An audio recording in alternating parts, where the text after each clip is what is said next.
now. What's good, people of YouTube? This is your boy Vicious V, and for the first time in forever, I'm joined by guests. Go ahead and introduce yourself, fellas. Dante, you want to introduce yourself, bro? I'm giving you first dibs. Oh yeah, sorry, my brother was asking. Well, since he's occupied, hey, it's your boy K-Rob. K-Rob Reacts on YouTube. Super Unk in the house. Appreciate you, V, for having me on today, man. Of course, brother. Of course. Sorry about that. I haven't argued with my brother, but Dante Nolan, thanks for having me on here. You could. Yes. My name's everywhere. It's the same thing everywhere. Yep. I'll be sure to put their channel links in the description down below in the video. Sir, appreciate it. Yes. So today we are going to be doing hot takes. I got together with them. I asked them if they can do 5 wrestling hot takes and 5 takes of literally anything else. Yep. Okay. Before we talk about what order we're going in, a few things I want to share. If there's any disrespect towards my two guests I have on here and me, I don't care. Your comments getting deleted. And another thing I want to mention, us three actually have history. We all come from the same community. Yes. Shout out to Rated M Wrestling, man. Yeah, Shout out to everyone, and then you got Cam. Yeah, shout out to everybody but Cam. No, Cam's a homie. He just can't cook. Yeah, that is a dryad. He's the guy with the shitty takes. But yeah, I think that's what I gotta say. Yeah. So okay, how you guys want to do this? Should we go from oldest to youngest, or youngest? Oh, that's effed up, man. That's effed up. No, that's not a shot at your age, of course. I mean, listen, I got mistaken for being 30 today. I'll take that. Thanks, melanin. Shit. Melanin. Okay. Always. But look, whoever goes first. But look. Yeah, I'm cool. Dante, if you want to take the reins and go first, by all means, man. Now I gotta figure out: do I want to start from number 1 or do I start one? I'll just. Kyle Fletcher would be a top 5 AEW at the end of his career. Ooh. Potential's definitely there for sure. He's only 26 and he's already a TNT champion. And he's very talented. I think the sky's the limit, especially if he stays in AEW, because yesterday he just re-signed with AEW. He has so much AEW. Plus he's got Don Callis as his mouthpiece. I think that's super helpful. Yep, it really is. I see him as AEW. Okay. Like I don't see any reason why that can't happen. Yeah, Kyle is definitely grown. I think after he shaved his hair and started having like the whole pink and having his own kind of identity, I feel like he really risen stock up he is today. That's more the limit. Even though we have so many top players in the main events, he can get this.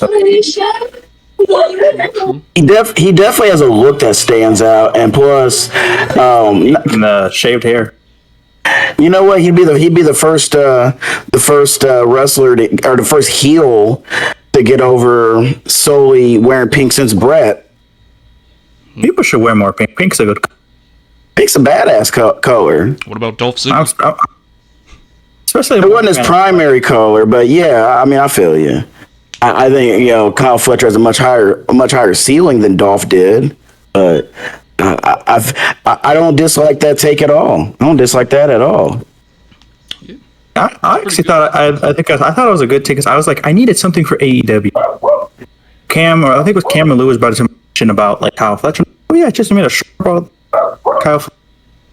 Literally, you can see that he's arguably going to win that world title if they can book a TNT title ring. They get a good directory for keep words. everything's been good so far. Yeah. Yeah. That is given. So my question about Kyle Fletcher is, who do you feel he should have a long-standing program with, where both get elevated for that TNT title? Who could benefit working with him? Let me pull up the AW. There is, I know there's some. Maybe Hobbs, but I'm not sure. Let me try to pull up this. Yeah, I wouldn't mind Powerhouse Hobbs. I wouldn't mind that. And I love Will Hobbs as a talent. Yeah, Hobbs as a talent's really great. I feel like you could give it to a talent that you would want to elevate, or you could also do it too, where like a big baby face comes in that floats between the main event and the mid card, almost like a Sami Zayn with Gunther. Like you could have somebody like that. I'm not trying to see if anybody who isn't injured. I would have think of who is injured. I have to say, I'd say maybe I'll say Brody King. Brody King. Ooh, Brody King. Those matches would be fire.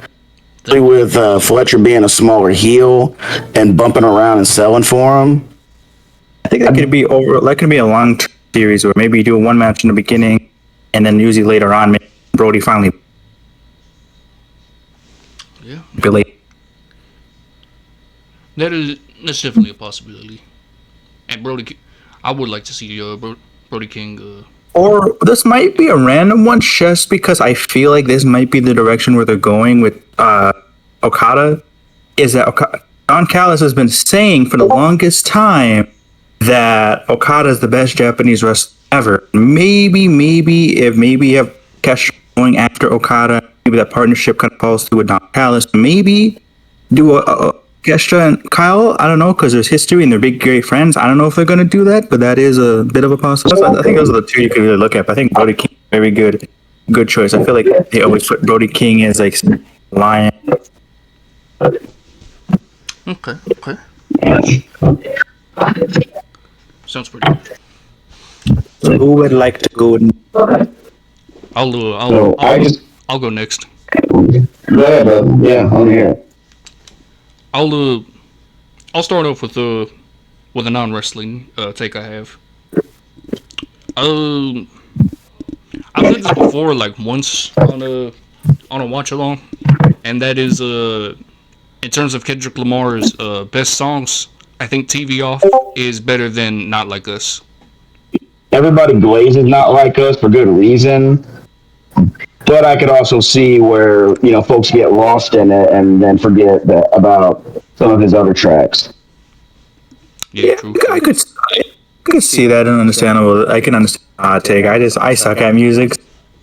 It's not my forte, but I can understand that though, because I remember just because of the situation why Not Like Us was so big, look over everything else. Not actually one is super really hyped up just because of the situation. True. And just know when I say that, I'm not saying that Not Like Us is a terrible song. It's definitely great. Don't get me wrong, but TV Off is more like a song you could jam out to. Yeah, and not everything is because Not Like Us was obviously him flying up Drake, but just from the contents of like a standalone song in terms of musicianship, yeah, I can see where folks tend to forget like songs like TV Off are like stylistically could be seen as better. Yep. So I have I'm going to get my first wrestling take out of the way, and I think it's timely considering, and it's not been made official, but writing seems to be on the wall that Cross and Scarlett are on their way out of WWE. Man, that's messed up. I mean, I know Cam probably he's not doing the CEO dance, but he's been vocal about his feelings about Dude. But I'm about it. That's his favorite wrestler of all time.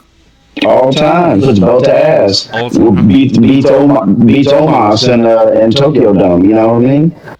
I can't love a classic match at the Tokyo Dome. Shit, no, that's 10 stars in the Tokyo Dome. But It gets 15 stars just because But I actually I have Karrion Kross returning to TNA at the end of Bound for Glory when Santana finally wins the TNA World Title, beats Trick, and maybe you do like a blackout type of deal, but Kross returns as Killer Kross, start the program with Santana, and eventually wins the TNA World Title, goes on a monster heel run. But as a loved heel. I could, it's not a bad take. I could see it. I just feel like the whole situation, because since we don't know, as in terms of this current time of us recording this, we don't know the whole details. Because yeah, it looks like Kross is in this way out, but at the same time, hearing reports that it was after the deal, and the negotiations could take very quickly, very long. So he could be back in WWE, but at the same time, too, if he actually is really gone, that would be a great pickup for TNA, because I don't think he would support W. I think TNA would be a great pick for him just because they need more people. They're trying to bring more eyes, attention, and other reports from ESPN stuff that TNA is trying to get on the Peacock deal, so they're trying to get themselves out there. So it wouldn't be bad because, you need some more top people in that men's division, and even though they would just have to book his match right instead of doing technical, physical in his matches, and if you can do that, then maybe I could see a world title run, but I don't know. It's just really the. I think a lot of his issue when it came to bell to bell action in WWE was his dance partners, and stylistically, shit just didn't match up. Like it felt like you can be working with the right opponent but have the wrong kind of match. You know what I mean? Where his stuff with Drew was good. When he was feuding with Drew McIntyre when he came back, that was good. But I think he was just having the wrong kind of matches with people like Sammy.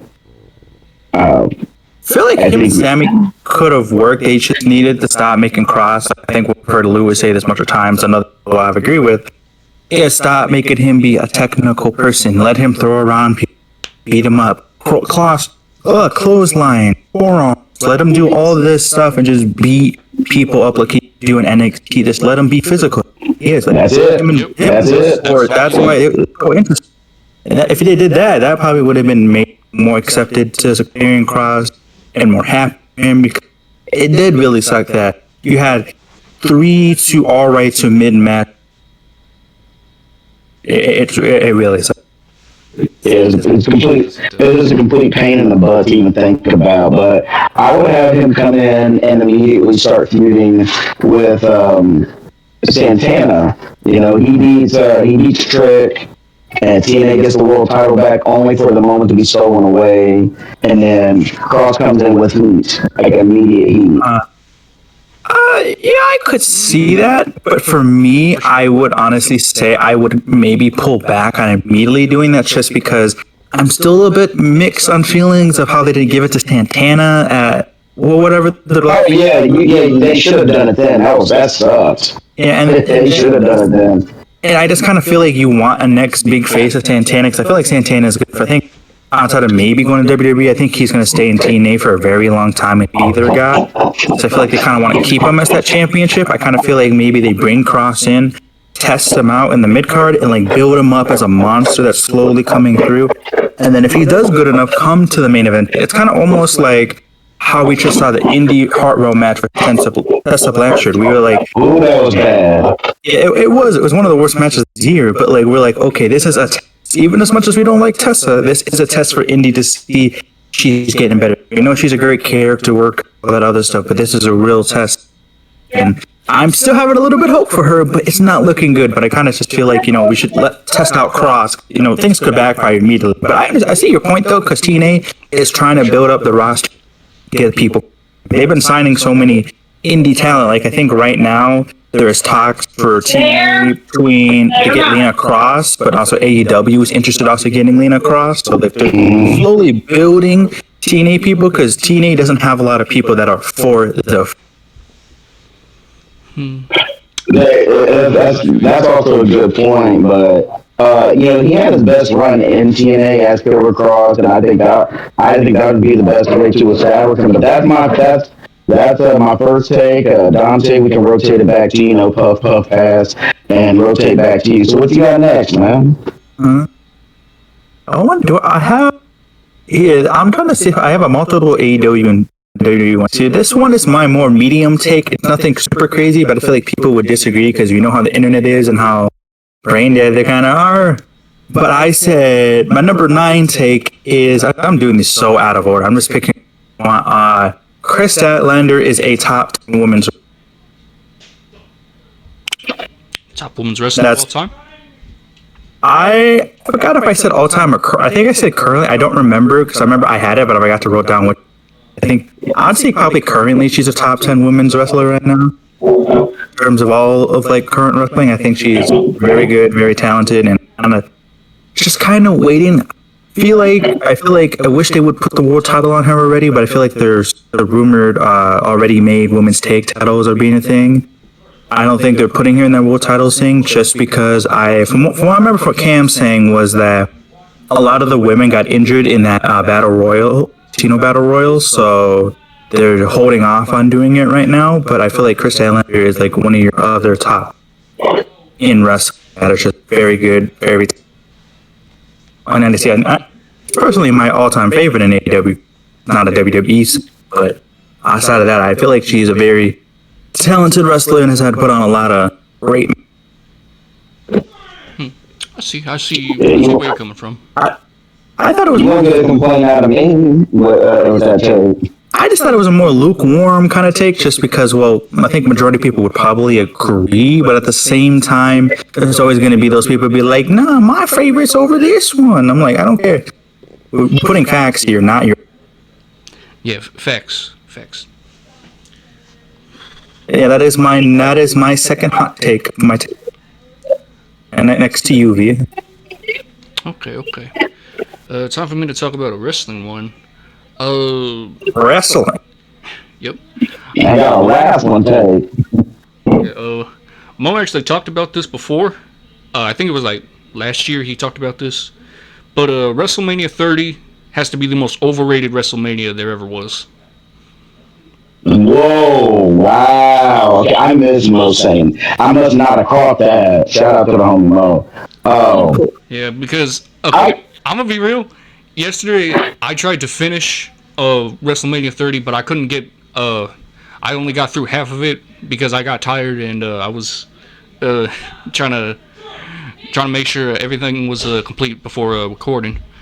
But yeah, outside of the Daniel Bryan win and the opening match with him and Triple H, everything in between kind of sucked. It was pretty mid. I'm not going to disagree with you at all. Like you had that was it the women's battle royal? The Shield versus the Authority. It was the Shield versus Kane and the New Age Outlaws in a 2-minute match. In 2014, the New Age Outlaws, the big 2014, and Corporate Kane. So I'm looking at the card. You had the women's battle royal. You had the men's Andre Giant royal. You had the tag team match with the Usos. The Bray Wyatt versus John Cena. That match was good. Which Bray should have won. Bray should have won now. Yeah, I agree. And I feel like in terms of for me, I just want to go to I'm talking about the Taker and Brock one. I kind of just feel like Undertaker. To me personally, I thought Undertaker should never lost his streak. Personally, I feel like he should have retired. One of those things, like it's a legend thing. Like legend Undertaker lives on with his streaker. Yes, and let's not forget that match was honestly really mid. It was bad. It was. And I feel bad. It was ass. Didn't the women's battle royal happen? I don't remember the match. I don't remember the match order, but it was filler. Yeah. But I know people weren't really caring about the women's at that time, but I was like, bro, no one cared about that match because they're like, bro, just lost. When I heard the crowd was like dead silent for the women's because they just saw, Undertaker's streak being broken. It was like seeing Bambi get shot right in front of them. Yeah, it really was. It was shocking. even for the Undertaker streak, I would have been fine. I would have built up somebody to actually be. It would have made sense to beat that streak. But at the same time, I like some certain streaks, like Undertaker. I would have been fine with him keeping it. Just like for me, I'm very happy that Asuka, in terms of NXT, she's still undefeated in NXT. I'm like, let's keep it that way. That's cool. It's kind of like, it's always like, ooh, and it keeps you interested anytime if she ever goes back down to NXT, if she ever going to lose that streak. And I'm like, even with Undertaker, even though he's not performing no more, it's always like one of those things that like Undertaker kept his streak in the living legend thing that on for the rest of the years, and then something that's cool and a cool moment. But that's just kind of how I feel. But at least he left with 25-2 with his WrestleMania streak. Still though, Yeah. should have never been beaten. Honestly, if it were up to me, I would honestly want to see Mick Foley defeat the streak. But it wouldn't. But that was Interesting. I've never heard anybody suggest Mick Foley before. only because Mick Foley has lost to Undertaker a lot. He also got a brutal beating from the Undertaker when he was Mankind. But the thing is, like, True. I would only accept it if Mick Foley decided to stay with WWE and never left. Yeah, but the timeline wouldn't even make sense for it. But that's all I have to say about that take. WrestleMania 30, most overrated WrestleMania. True. Okay, I can definitely see that because it's remembered for moments, but not great matches. I mean, except for the opening and the close, in terms of opening match of the main event. Name another good match on that show. And I've only seen this show entirely like one time. Yeah, I could see the take of it being over because you don't see nobody talking about the rest of the card except the Brock just and the after of it, and then all you hear is about Daniel Bryan True. first in the main event. You could call Mania 30 Goat Mania. Since they were out there saying that Bryan Danielson looks like a damn goat. Type shit. Yep. So I got another wrestling one. Wrestling? Braun Breaker, yes, wrestling. Bro, I'm Southern. We brought 605 wrestling on the Superstation, WCW. Now, Braun Breaker is going to break the Royal Rumble eliminations record. Actually, I could see that one. I think the only two people I would see today, like current roster people, would be him or Jacob. That could. Yeah, but here's the be a thing. possibility. I got Jacob, but I got Jacob eliminating Braun Breaker. I could see that because like I feel like one of the things just because of how about him, Harry Warrior, I feel like he definitely could be that. Like definitely too if like like I don't know if it's one of these years or maybe like even let's put an example for next Mania. Like let's say he's destroying every single person. He's already at like 15 eliminations throughout the Rumble. Number 28, Roman Reigns comes in. He's about to eliminate Roman Reigns again like he did this year, and Roman Reigns throws him out again.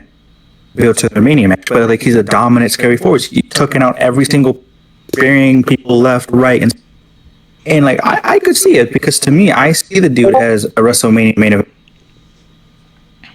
I remember seeing him come in on NXT 2.0 and immediately saw money. So I think him just because, and I also kind of look at this as like a Diesel push in a way where Diesel was a heel when he set the eliminations record in the 95. It was the 94 Rumble. And it was the 94 Rumble. And he got a babyface reaction even though he was a heel. And later on that year, he turned babyface. I think that's the catalyst for Braun's full babyface turn, is a record-setting Royal Rumble performance. I could see it. I think Braun Breaker, he is probably going to be slowly but surely probably would be. I don't understand how he would get there in terms of popularity, but I definitely do think they're slowly building him as like that next Roman, taking that Roman Reigns spot. Sure, when Roman Reigns, he's going to be the guy, one of the guys of their company. Slowly but surely, because they're already giving him the accolades. Like he already is outside of NXT, he's already a two-time IC champion. currently one of the biggest factions we currently have right now. He's definitely going to be winning in that world title either this sometime next year or at least the next 2 years from now. And I wouldn't be surprised too if in this run with Seth Rollins, he becomes a tag team champion with Braun. There's possibilities just as of who Braun Breaker is and how much they're putting it in your face. Like, this guy is the future, in which I see it, and I did it. I see what you. I see. I could definitely see that happening. All right, so V, what you got, man? Yeah, V, you're up next. Oh wait, no, it's Dante up next. Oh, Yeah, Dante, what you got, man? Yes. And I just said AEW one. So yeah, I would do this one that I've said for a long time because I've seen people argue it on Twitter a lot. But me and Lewis got in a whole discussion about it last night when we were in the VC Discord. This take is NXT careers are overrated on the WWE main roster. I feel like. I think that invalidates your NXT accomplishments.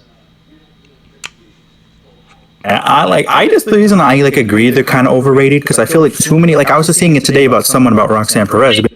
Why Roxanne Perez isn't this or that and the other. I'm like, you people have to understand the majority of, talking about the WWE main roster, the majority of the people after 2.0 they have stopped. Even before 2.0, a lot of people still not watching the NXT. So the majority of these fans don't even watch other promotions that are out there. And so they're not going to know who a Lyra is, Braun Breaker, a Mello, or Julia, Stephanie, whoever. They're not really going to know. That's why you see so many times with superstars, they have to rebuild from ground zero. They have to reclimb a whole new big mountain or over. That's the reason why. But those counts shouldn't have to. That's an indictment on WWE not doing an adequate job of building these folks up and telling the audience why you should care about them. No, I agree with that. I'm just saying, when they come over to the main roster, so many people are like, bam, they should be this, bam, they should be that. People with Carmelo Hayes, I see so many times, they go back to NXT Carmelo Hayes. Don't get me wrong, some of his booking has been bad, I agree with that. But it's so many people where's Melo? Why isn't he this champion? Why isn't he that? Well, I'm you people need to settle down a bit. I understand, we know as fans who's watching NXT, for these people, we know how good they are, and I do agree that WWE does a bad job sometimes of immediately showcasing who they are. And throughout the years, we've seen it in the past, but I also do think people put too much focus on okay, they were this in NXT, so they immediately, when it comes to the main roster, they have to be this, they have to be that. Because if that was the case, then Roxanne Perez would probably already be a world champion at this point right now from the run that she just had. Nah, dead ass facts. Would he already be a champion already too? I just kind of feel people put too much things onto bringing their NXT careers into it because I'm even though it sucks that WWE doesn't present them well, but also too the NXT the WWE main roster fans don't watch NXT. It's just kind of it's a whole new playing field because the NXT is almost like the rookies. That's where the rookies are. And even though you're a rookie, essentially, everyone else on the main roster has so many accolades of so many main events. Royal Rumble wins, Money in the Bank wins, title wins of this, title wins of that. It doesn't really feel the same as NXT does. So it's a completely different land field, two different mountains. Fine, it's almost like practice mountain, first training mountain you have, and then you have the actual legitimate rest of your career mountain you to climb. To me, I feel it's a bit overrated about how many people these people got to be this, these people got to be. If that was the case, the majority of the people that have amazing runs at NXT would already be over. Johnny Gargano would be a world champion right now. Oh yeah, if you gave him the push that he had at NXT easily, and we'd be doing Gargano Ciampa on the main roster, but there's a lot of people who may not feel the same way, I feel like overall this hot take, I just feel it's overall overrated from people, but also at the same time too, I do see the point of agreeing that it terms a bad booking sometimes too. It is WWE's fault presenting them. I would if they would present NXT people sometimes on the main roster, for mid-card feuds and non-mid-card feuds, but at the same time too, some people are just not ready enough to be immediately being pushed, like a Lyra or a Mello. Lyra she wasn't immediately ready when but she kind of found her edge and find out fits and now slowly growing to be a better person on the main roster. And she has. And Becky Lynch has done an awesome job of helping her grow as a talent. Yeah, that too. Yeah, because in NXT you can usually cover up some of the stuff, your weaknesses, but the main roster it's like you got to be full force, ready to go. Of course, you still need to work on things to get better, but NXT is like that training ground, and do whatever because performance center. And that's what it's supposed to be. Yep, that's been the case for some time. But before we keep on rambling we've already rambling too long on this hot, so I'm gonna gonna be here for 50 years on the one hot take. Yeah, no joke. I'm gonna get gray hair at this. Hey, you gonna look like me at this point. K-Rob's gonna have. Maybe. Hey, you be nice. My birthday's tomorrow, bro. Early bird. That's true. Thank you, sir. So, V, what you got, man? Okay. All right. Another non-wrestling hot take I got.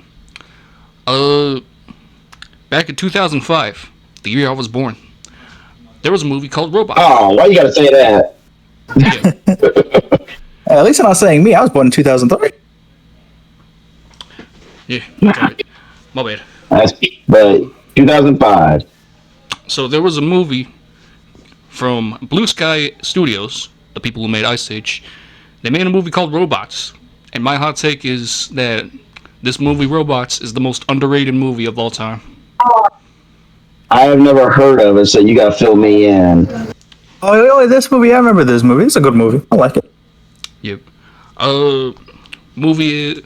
Basically the plot is a blue robot named Rodney Copperbottom decides to go into the big city to try and make a name for himself and find a big celebrity named Big Weld. Stumbling upon some friends and find the main villain named Ratchet. Ratchet. Yeah. Random name, but it's alright. Also, random fact. There's a red robot named Fender, and he's played by Robin Williams. Oh, wow. Dope. Yeah. Been a minute. But I'll let you continue about it. Yeah, basically, I think it's an underrated gem. Mainly because the story is really fun, and the movie's a really good movie. And that ending,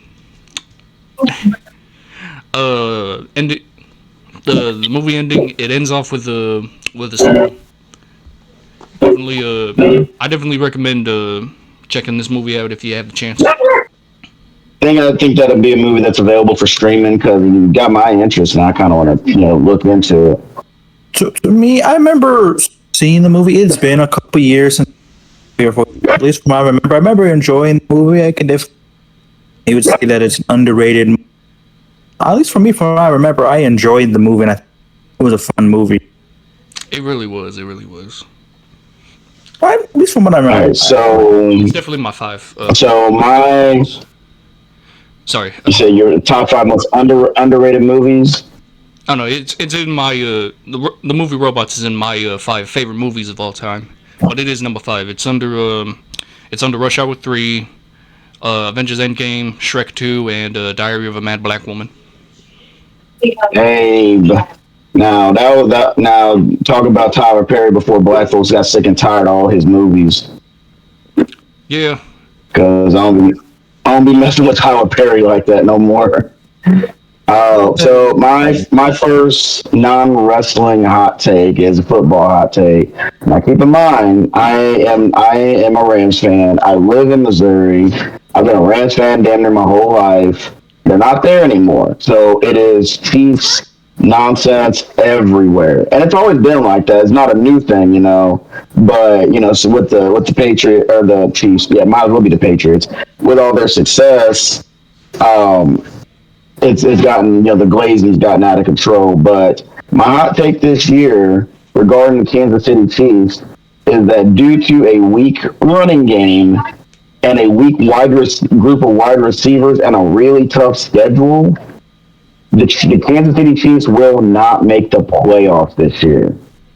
Isn't that the team that for the past 2 years made the playoff, right? You mean the Super Bowl? Yeah, I mean the Super Bowl. Yes, right. Yeah, Patrick Mahomes, all the Swifties and everything. Like, I'm never knocking the folks who were ride or die Chiefs fans got it out of the mud, but all these folks that have popped out of the woodworks and stuff. I'm like, are y'all really are y'all real ones? Honestly, even though I don't just sit up with football, dabble. I don't know. I've decided. I definitely could see, because I remember the time of watching the leading up to that. I remember when they were like, "Oh yeah, the Chiefs, they're gonna go 2 years in a row to winning the Super Bowl, and they're gonna go for 30." I think it was people were like, "Oh my God, he's gonna do this, do this." I'm like, bro, we're almost like halfway through this game, and they're not looking that good. And I feel like so many people were so quick to be on it. Maybe people might be falling off. I don't know how. Cause I remember hearing people saying, "Oh, the refs cheat or something." Yeah, you got a lot of that, because the Chiefs won 10 games last year by one possession, and one game they won because of a dude for the Baltimore Ravens caught the game-winning touchdown, but his toe touched out of bounds. Like, legit, they won a game by a toe. That type shit. Or them winning by blocking a game-winning field goal against Denver.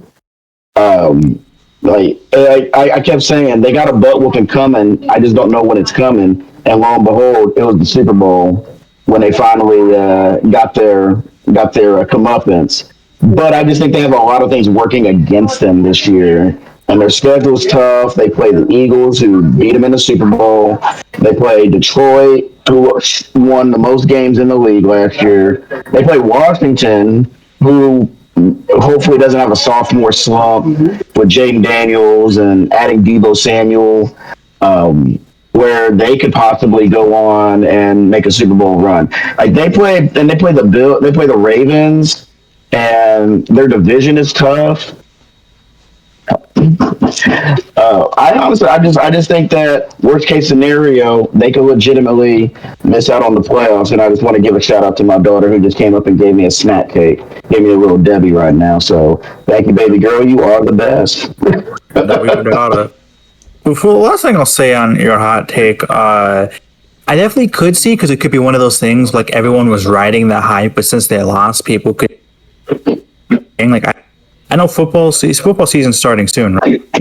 Yeah, we've already had some preseason games. I feel like I just haven't heard much talk really attention to it, but I could see it where they're kind of slowly not having seeing die down, being like, oh, okay, it was there, but they lost, not the same.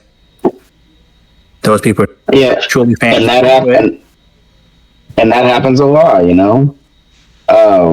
But again, and I just feel that is a worst case scenario that could happen this year. Of course, there's the reason. That's why they play the game. So we're gonna find out. But if you're a diehard Chiefs fan, I do apologize. It's obviously not anything personal.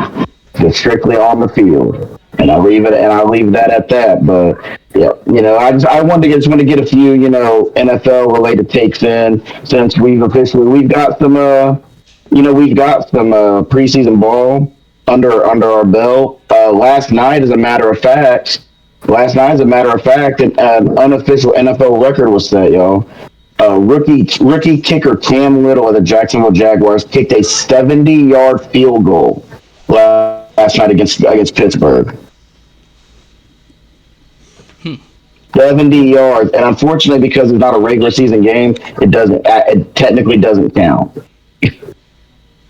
I'll be damned. Yeah, that's kind of crazy. That is. And I guess I'll start up my, fourth? So do I have any? Hope you got some juicy ones, bro. Okay, I have 3 AEW ones I'm going to get through.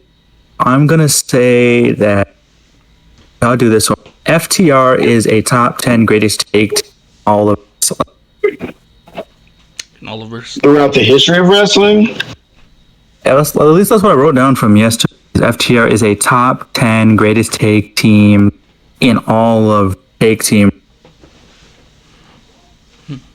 Okay. I think they're that you got a lot. You can get a lot of receipts out of that simply just from their match quality.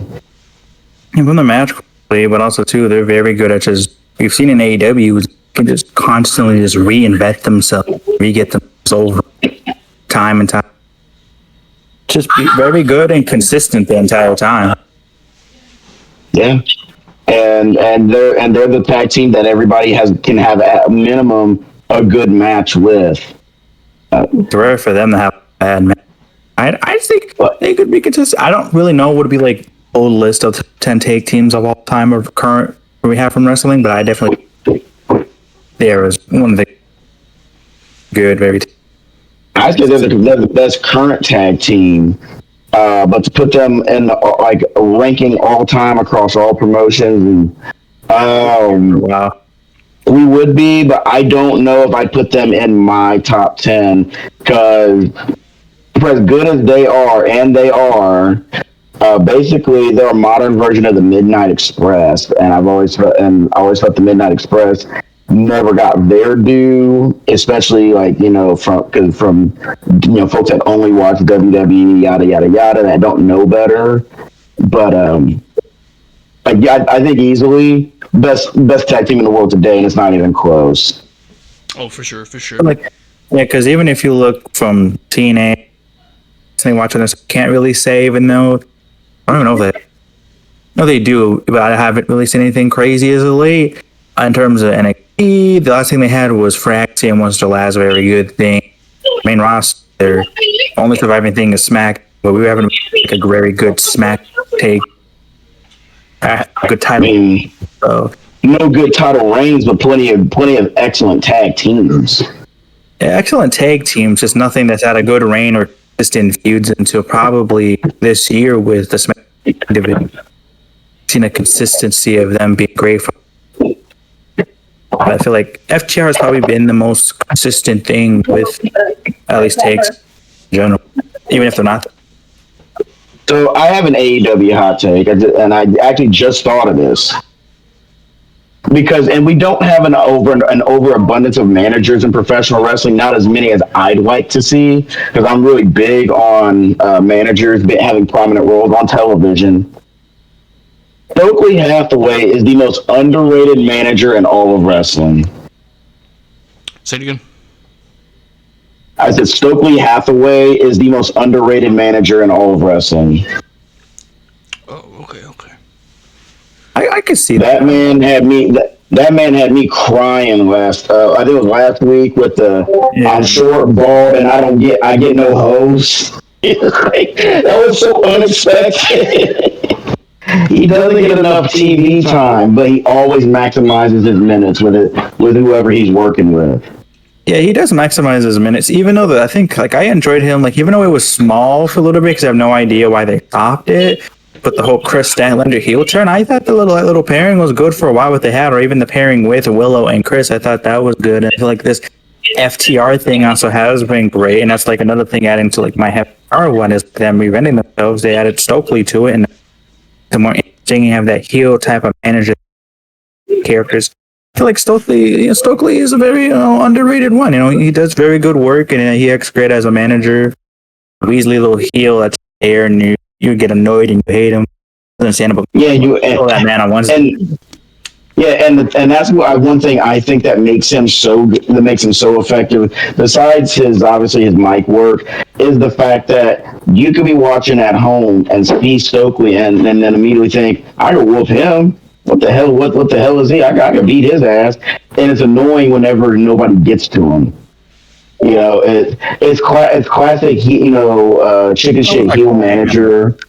Exactly, but the thing is, Paul would never sell. Like if you're out there bumping Paul, you were beating him up, and like he has said that I don't sell for people. If you're out there putting your hands on me, you're beating my ass, and I'll let you. But yeah, it's absolutely it's classic, and he's a weasel. But he's one of those like he's so damn funny, and we don't get enough black wrestling managers that are genuinely that intend to be funny, but also are still heels. You know, MVP is a manager, but he also wrestles on occasion, and he's not out there cutting jokes like all business. And you just really haven't had that, like, holy crap, hilarious black wrestling manager. Nah, Stokely should get way more TV time. And I'm glad he's with FTR. But that's one of my AEW hot takes. Give Stokely Hathaway more mic time. Put that man on TV. Okay. I agree with that. Wait, what's your next? Okay, my turn again. All right. Yeah. See, when we win a reverse order for. Okay. My next wrestling hot take. This is one we've talked about like on 3 different occasions in the Rated M podcast, and that is 2009 Randy Orton as a total package has to be the most overrated peak of a wrestler in wrestling career. I mean, in wrestling history. Now that's hella hot. And I've seen y'all talk. I've seen y'all get deep into talking about how overrated 09 bald-headed Randy Orton, which everybody has always championed Randy Orton and bald was a menace to society until it came time for him to win the matches that mattered. Right. I don't fully remember everything of 2009 Randy. Like I remember when Lewis was used to be doing the watch along. We watched back some 2009 Randy and like his title reigns, and I'm just like. Yeah, I can understand and see why they think he's kind of this overrated 2009 Randy. I can understand why. Okay, well, here's the thing. When people bring up 09 Orton, they bring up his character work. I'm not saying they're wrong in doing so, but that's literally the only thing they bring up. They don't bring up the match quality, which was downright dog shit. They don't bring up... Yeah, man. They don't bring up any rivalries, and if they do, it's always the same. Oh, the rivalry with Triple H and the McMahons were great. And the John Cena feud was really good. Like, no, they don't bring up anything that they barely bring up anything that happened after WrestleMania 25. Honestly, I could barely tell you what happened after Mania 25 because when I was watching, that made me so mad because he should have beaten Triple H and they had the wrong match. Why are they having a match where Triple H is... Yes, and if they had that match, right? That match should have been non-sanctioned. When you're having your big blow-off match to a heat-intensive feud, why are you having a match, just a straight-up match, but of the WWE champion? Keep in mind, Orton is the heel challenger. Why are you having a match with a babyface who is justified in who feels justified? He's got to stop his this menace from destroying his family. Why is he the one that gets the disqualification stipulation put on him? Please make that make sense. Yeah, it's just very weird. Like I do agree though that like blow-off match should have like at least like almost like everyone. Yep. That makes sense for the feud. And let's not forget that he got a butt whooping from Ric Flair, 2009 Ric Flair, which he retired by then. That was a joke in the Discord for a long time with like 09 Flair. Yep. And he's unstoppable. Bro, which is just insane. I don't remember that. Yeah, I just recently watched it back. That was sad, bro. I'm gonna be real. That first quarter of 2009 for Randy Orton was really good, but the majority of the year of 2009 for Randy Orton was not good. Yeah, but I do agree with your take though. That's a take I was already agree. I think we've had that discussion. Agree with you. Make sure I have how many do I 1, 2, 3, 4, 5. Okay. You got a non-wrestling take? Yeah, I have two non-wrestling takes, but I'm gonna wait to save those until I get down to two more wrestling takes and go between both of them. Okay. So my next wrestling hot take, another AEW one, but Dustin Rhodes. I have to rewatch back a lot of his stuff, but Dustin Rhodes is a top 10 or top 5 AEW. Top 10 or top 5? I love Dustin to death. I do. 10 or top 5. We didn't fully get into discussion with Cam and Lewis last night because we were discussing it because we were talking about many different topics last night. But yeah, I could definitely see it and agree. He's been very consistent and good in AEW, and I see it and I agree. It's been a lot. There's no lie that he's absolutely been as consistent as it comes. That's no joke. I just wonder, like, truly top 10 or top 5. I can't say yet. I don't know if I can really say yes or no. I don't know if I think he's top 10.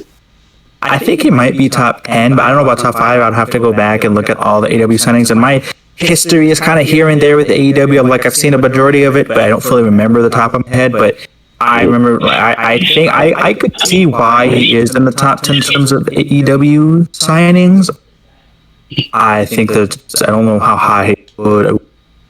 He has been consistent from winning the tag titles and ROH, kind of AEW, consistent with the feuds, MJF stuff, and then him. Even though you agree or disagree with, Kyle should have won it all in. I understand why Dustin won it and all that stuff, and that still kind of adds to Dustin's story if he wanted to win the singles championship gold finally in AEW.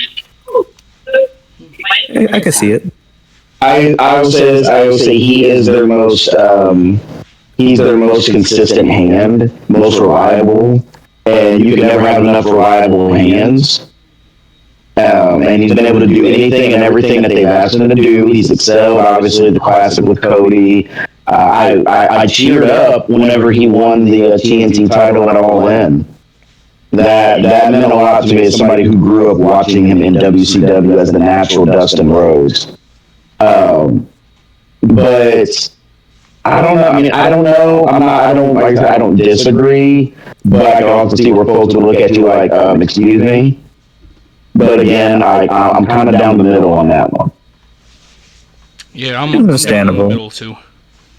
I'm not sure. It's understandable because it's one of those things you would have to look back and look at every AEW signing, because I feel like some people, when they would hear that take, they would be like, oh my god, no, we have this and that person. I'm like, no, you gotta look at like the history of the wrestler in the company. Just don't think of the name, think of like what they've done, because the name, yeah, holds value, but they've done throughout the part means a lot too. But yeah, but that is that was my hot take for Dustin Rhodes. And I guess, do you want to K-Rob or V, whoever wants to go next?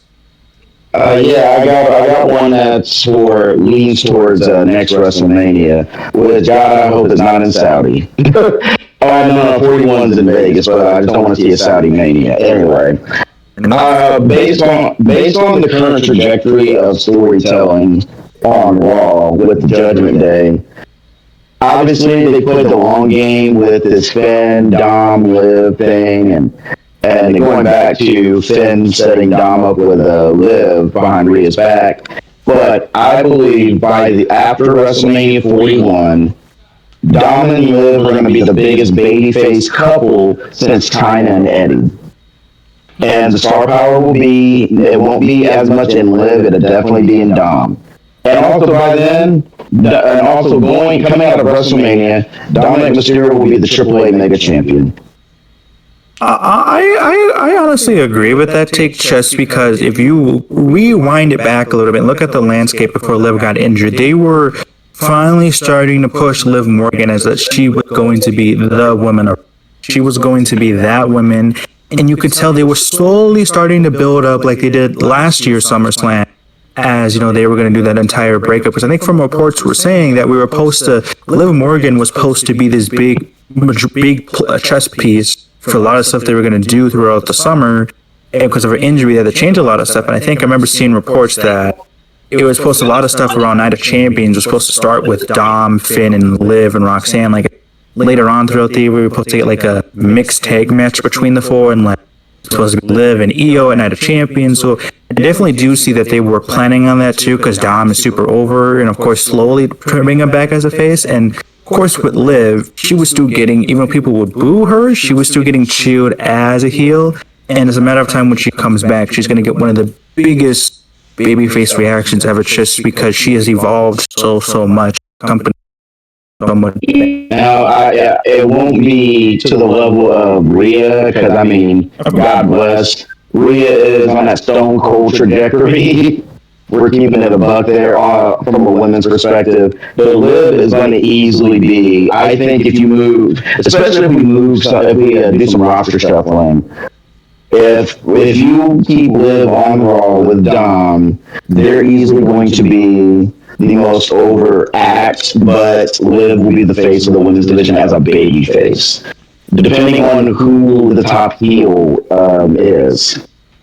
But yeah, I just think, and it's so cool to see the natural progression of both of them as talents, especially where Liv came from. I mean, there's the infamous video of her as a local competitor doing a jobbing to Eva Marie. That's on WWE's YouTube channel.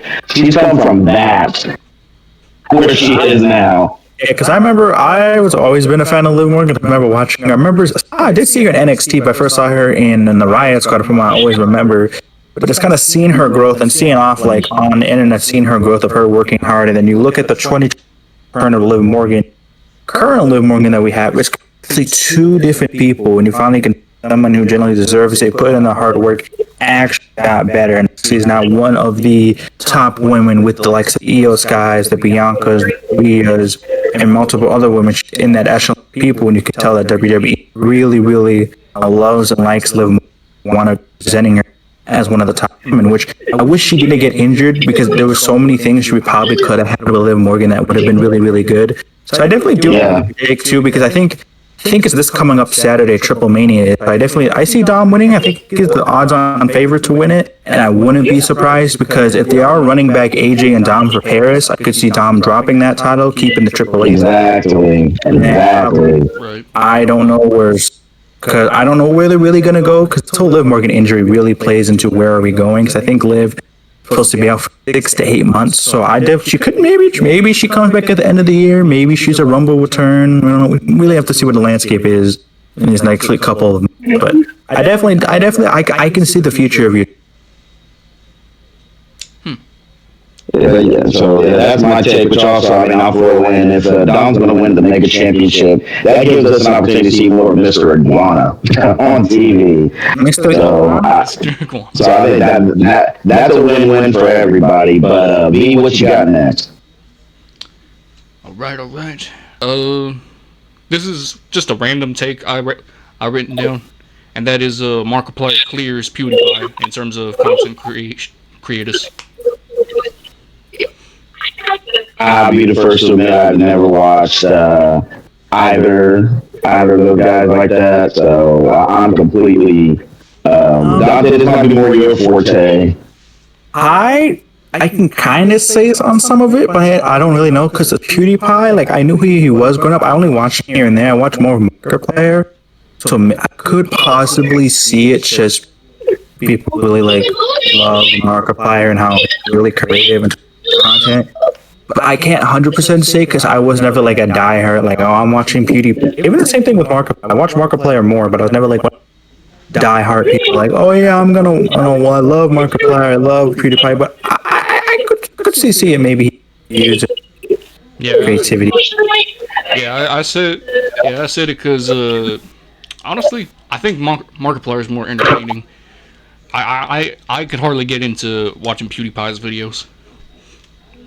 That's not, but yeah, I think like, I can definitely see, because I think PewDiePie is more of like, I don't know how to see a bunch of his old content, more chilled, more calm down, like. Okay. My next hot take. How many? I have 3 more wrestling takes, and I have 2 outside of wrestling.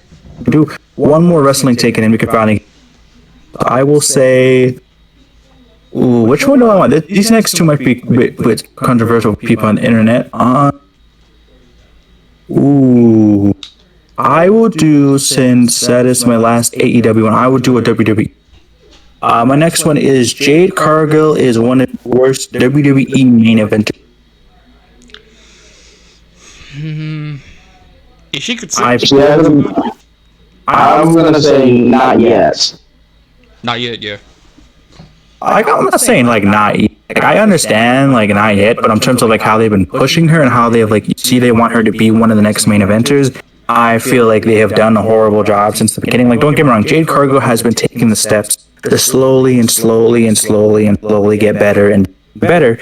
But I just feel like either NXT or putting her in the mid card at first would have been better, because to me, I feel like they did a bad job when it came to her and Bianca up as a main eventer, just because Bianca did the majority of the work in matches, and then Jade just came in and cleaned up the crap. And then it's kind of too with Jade, it's just kind of like pushing her and everything. I'm like, to me at least, I just don't think she is ready currently. Like, I'm not going to be one of those people who's going to be one of those outright Jade haters because they hate her. But I just feel like, in terms of right now, she's one of the more worser main eventers we've currently had, because I just feel like it's being pushed too soon and isn't ready. I feel like they just took the steps, slowly build her up. And then, like, maybe she's like a big mid-card monster, and then when she loses whatever title, they push her up to the main event. I just don't feel like she is still not ready to be in the main event, but I already know that they want to. She's probably going to win that World Championship at WrestleMania 42. I just feel like, in terms of right now, she's one of the worser main eventers, but I can definitely do see that why people see that she is not. I just feel like I think ever since she's came in, they presented her as one of the main events. They just put her in the takes just to help out with Bianca. I felt like they did a bad job in terms of helping out Jade in the takes. But that's kind of how I view. But also, I'll say this, and folks tend not to give people enough grace. If you feel that they work in progress, like, you are still seeing her grow in front of you. So I think sometimes we don't give people enough grace. But I also see where, hey, if you're being pushed in this position, these are the expectations. And again, Mabel was the main eventer, Khali main evented, and at one point Jack Swagger was world heavyweight champion. It could always be much worse. I think I maybe might have worded it wrong. I don't know. I did put WWE for my thing, but also I would say we could also, if you want to tie into AEW stuff, like, she wasn't really the best in terms of, I don't remember everyone that she feuded with, like, took Chris Statlander to give her a good match. Like, I understand that she was squashing people through the majority of the time, but I'm like, you had so long to slowly get better. And like, don't get me wrong, she's making strides now to slowly get better. I kind of feel like it's just kind of like, to me, it's just too soon, but I'm not going to be one of those people that are immediately like, oh, she sucks, she's horrible, she's this, why is she here, da-da-da. But I can see all sides. But that was my next hot take about Jade Cargill. You can say either she's one of the worst WWE main eventers or one of the more worst wrestling current main eventers we currently have being pushed in wrestling. What is your next? Okay. I'm messing with this.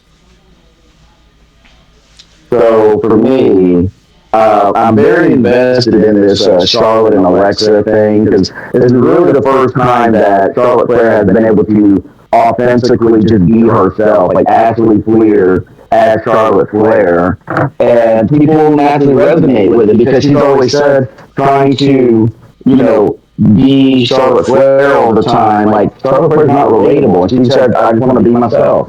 People don't really see that, and Alexa, really helped get that over. So I'm really liking it. But I feel, because they haven't officially said they're friends yet, I think when you build up to that, and eventually, whenever they're about to say, you're my friend, or let's say you're my friend, instead she says, you're my fiend, and turns heel on Charlotte Flair. And that sets up for WrestleMania. And we would get the first WrestleMania program for Charlotte Flair as a natural babyface. Yeah, I could say. I think I've heard you say this take before. I think maybe I say it before, but Booking. I remember seeing that. Yeah. I could see that. It would make terms of sense as a story, just because it's like, I feel like sooner rather than later, Alexa will be joining the Wyatts, and I wouldn't be surprised if that happened. Could make Alexa has all the kind of fiend and all that stuff in her ear and everything. So that would be a unique way of doing it. You know, they are kind of our friend.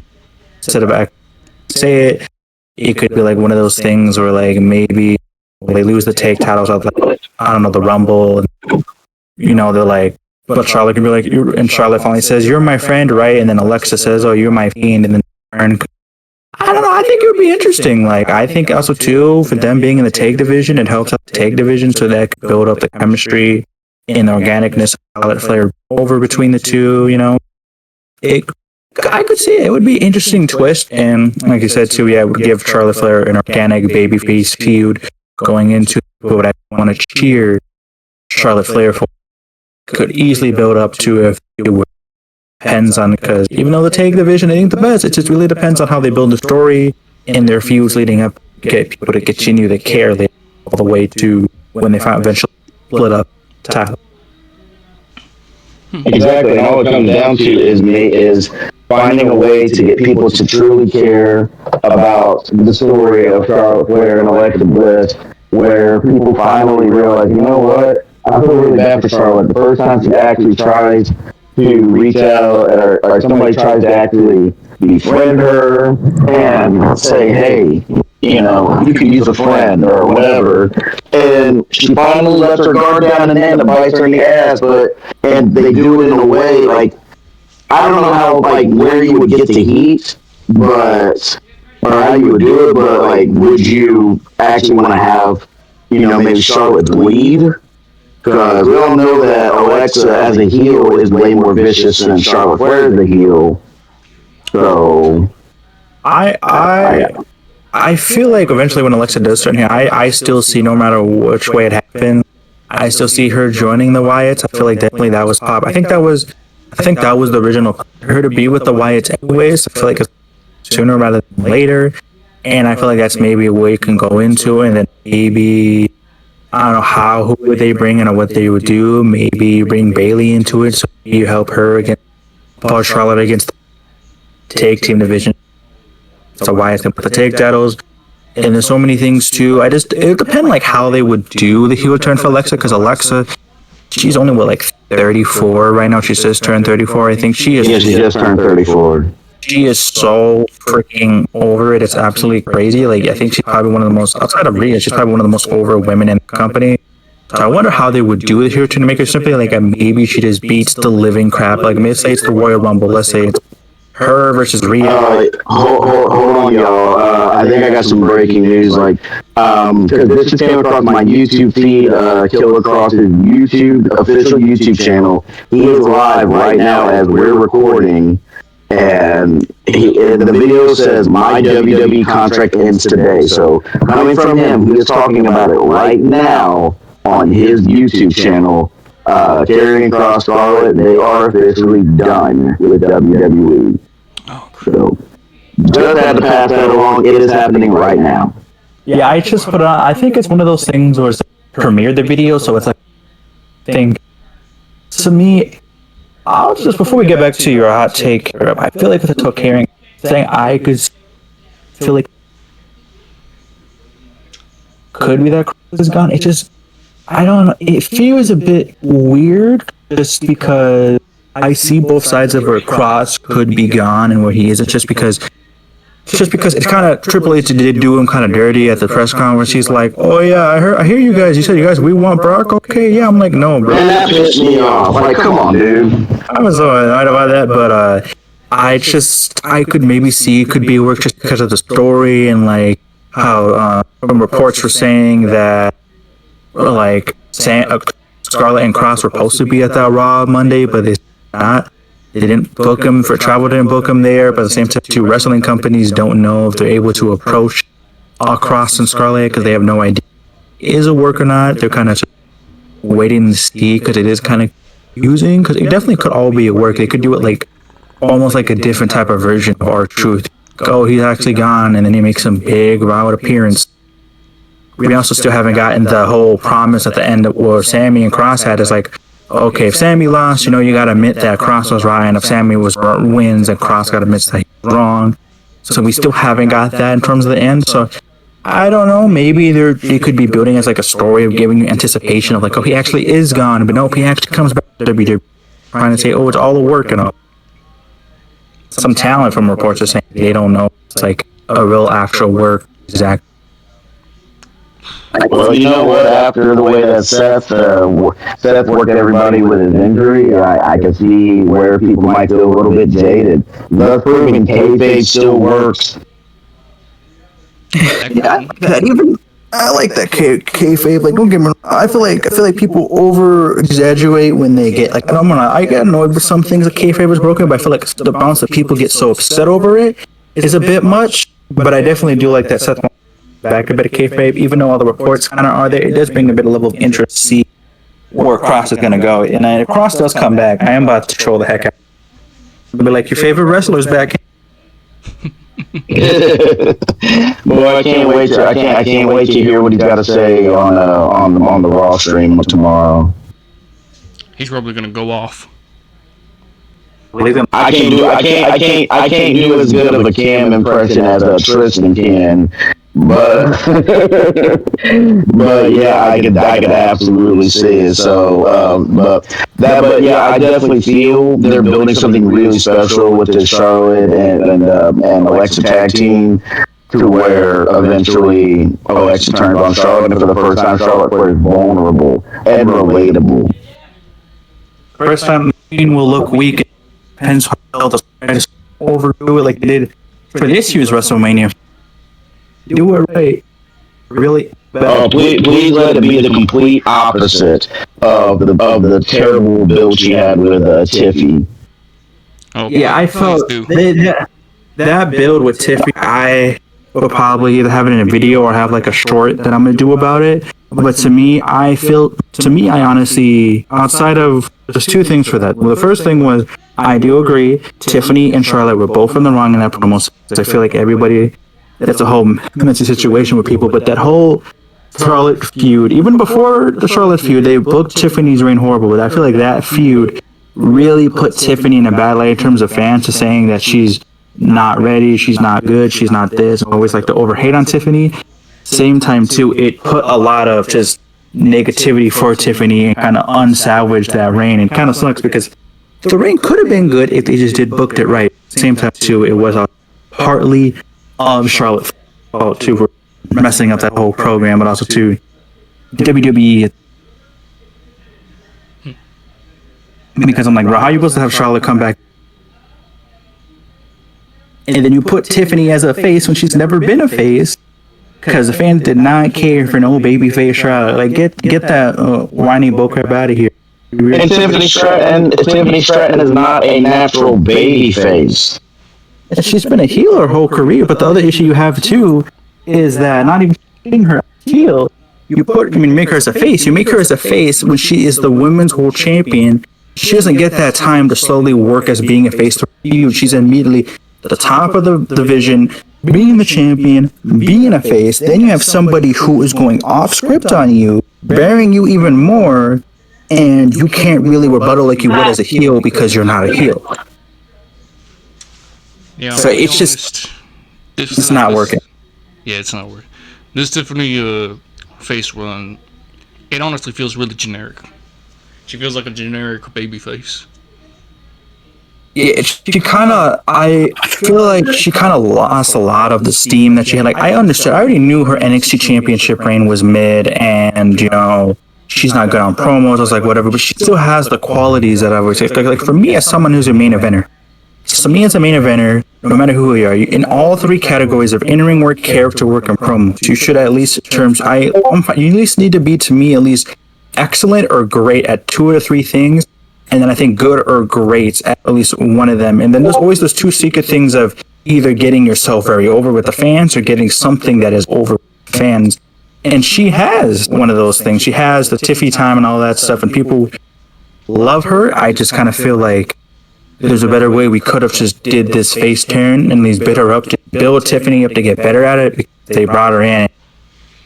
This does not look really good, and so many people crap on Tiffany just over, and she's actually is good. It's just WWE did her a bad job entirety this reign so far. It sucks, but hopefully they can refix the future. It's not looking good. But before we lose the track of what we were talking about was, so are we still talking about your hot take here on the Alexa and Charlotte stuff? What else could I say on the Charlotte and Alexa could be very good on how they do it. I just wonder how they would build it. Not even just going from the Tiffany and Charlotte build. I don't think they should complicate it. But it'd be very interesting to see if the Wyatts would play more factor into it. Like, I don't know if you have like Nikki Cross trying to get into Alexa's head, or was it like a ruse the whole time with Charlotte? Maybe she just wanted to use Charlotte because, she's Charlotte Flair. She has the political power in the back to do whatever she wants. So maybe there's many interesting ways you could tie into that feud. It just really depends on how they would go about it. Yeah, I agree, Dawson. I agree. Is it a take next, or is it yours? I don't remember who's taking. Yeah, it's my turn now. Okay, what was the one I was gonna say? One sec.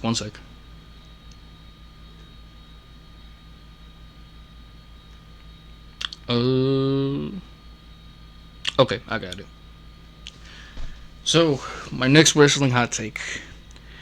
Baron Corbin has to be the biggest missed opportunity that WWE ever had. Okay. I could see that. I think when I say he's the biggest, I definitely think he is one of the more bigger missed opportunities. I don't know. Kind of in my first head, I always go to Dolph Ziggler, but at the same time, I could see Baron Corbin. I can definitely see that, especially just from the whole. Even though I don't remember much of his stuff beforehand, I know people were kind of in like some of the Happy Corbin or whatever, broke Corbin stuff. But in terms of this NXT itself, he reinvented himself, got himself over. We found a whole new character. The fans were loving, cheering him. He was doing some of his best work. That I absolutely misused him when he came over to the main roster. Please.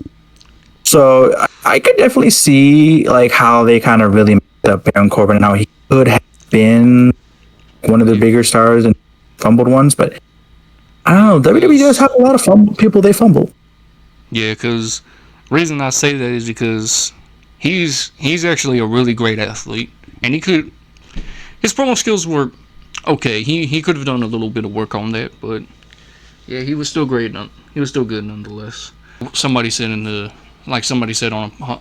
a pod episode, he was cooked after that Money in the Bank cash-in. Oh yeah, I remember.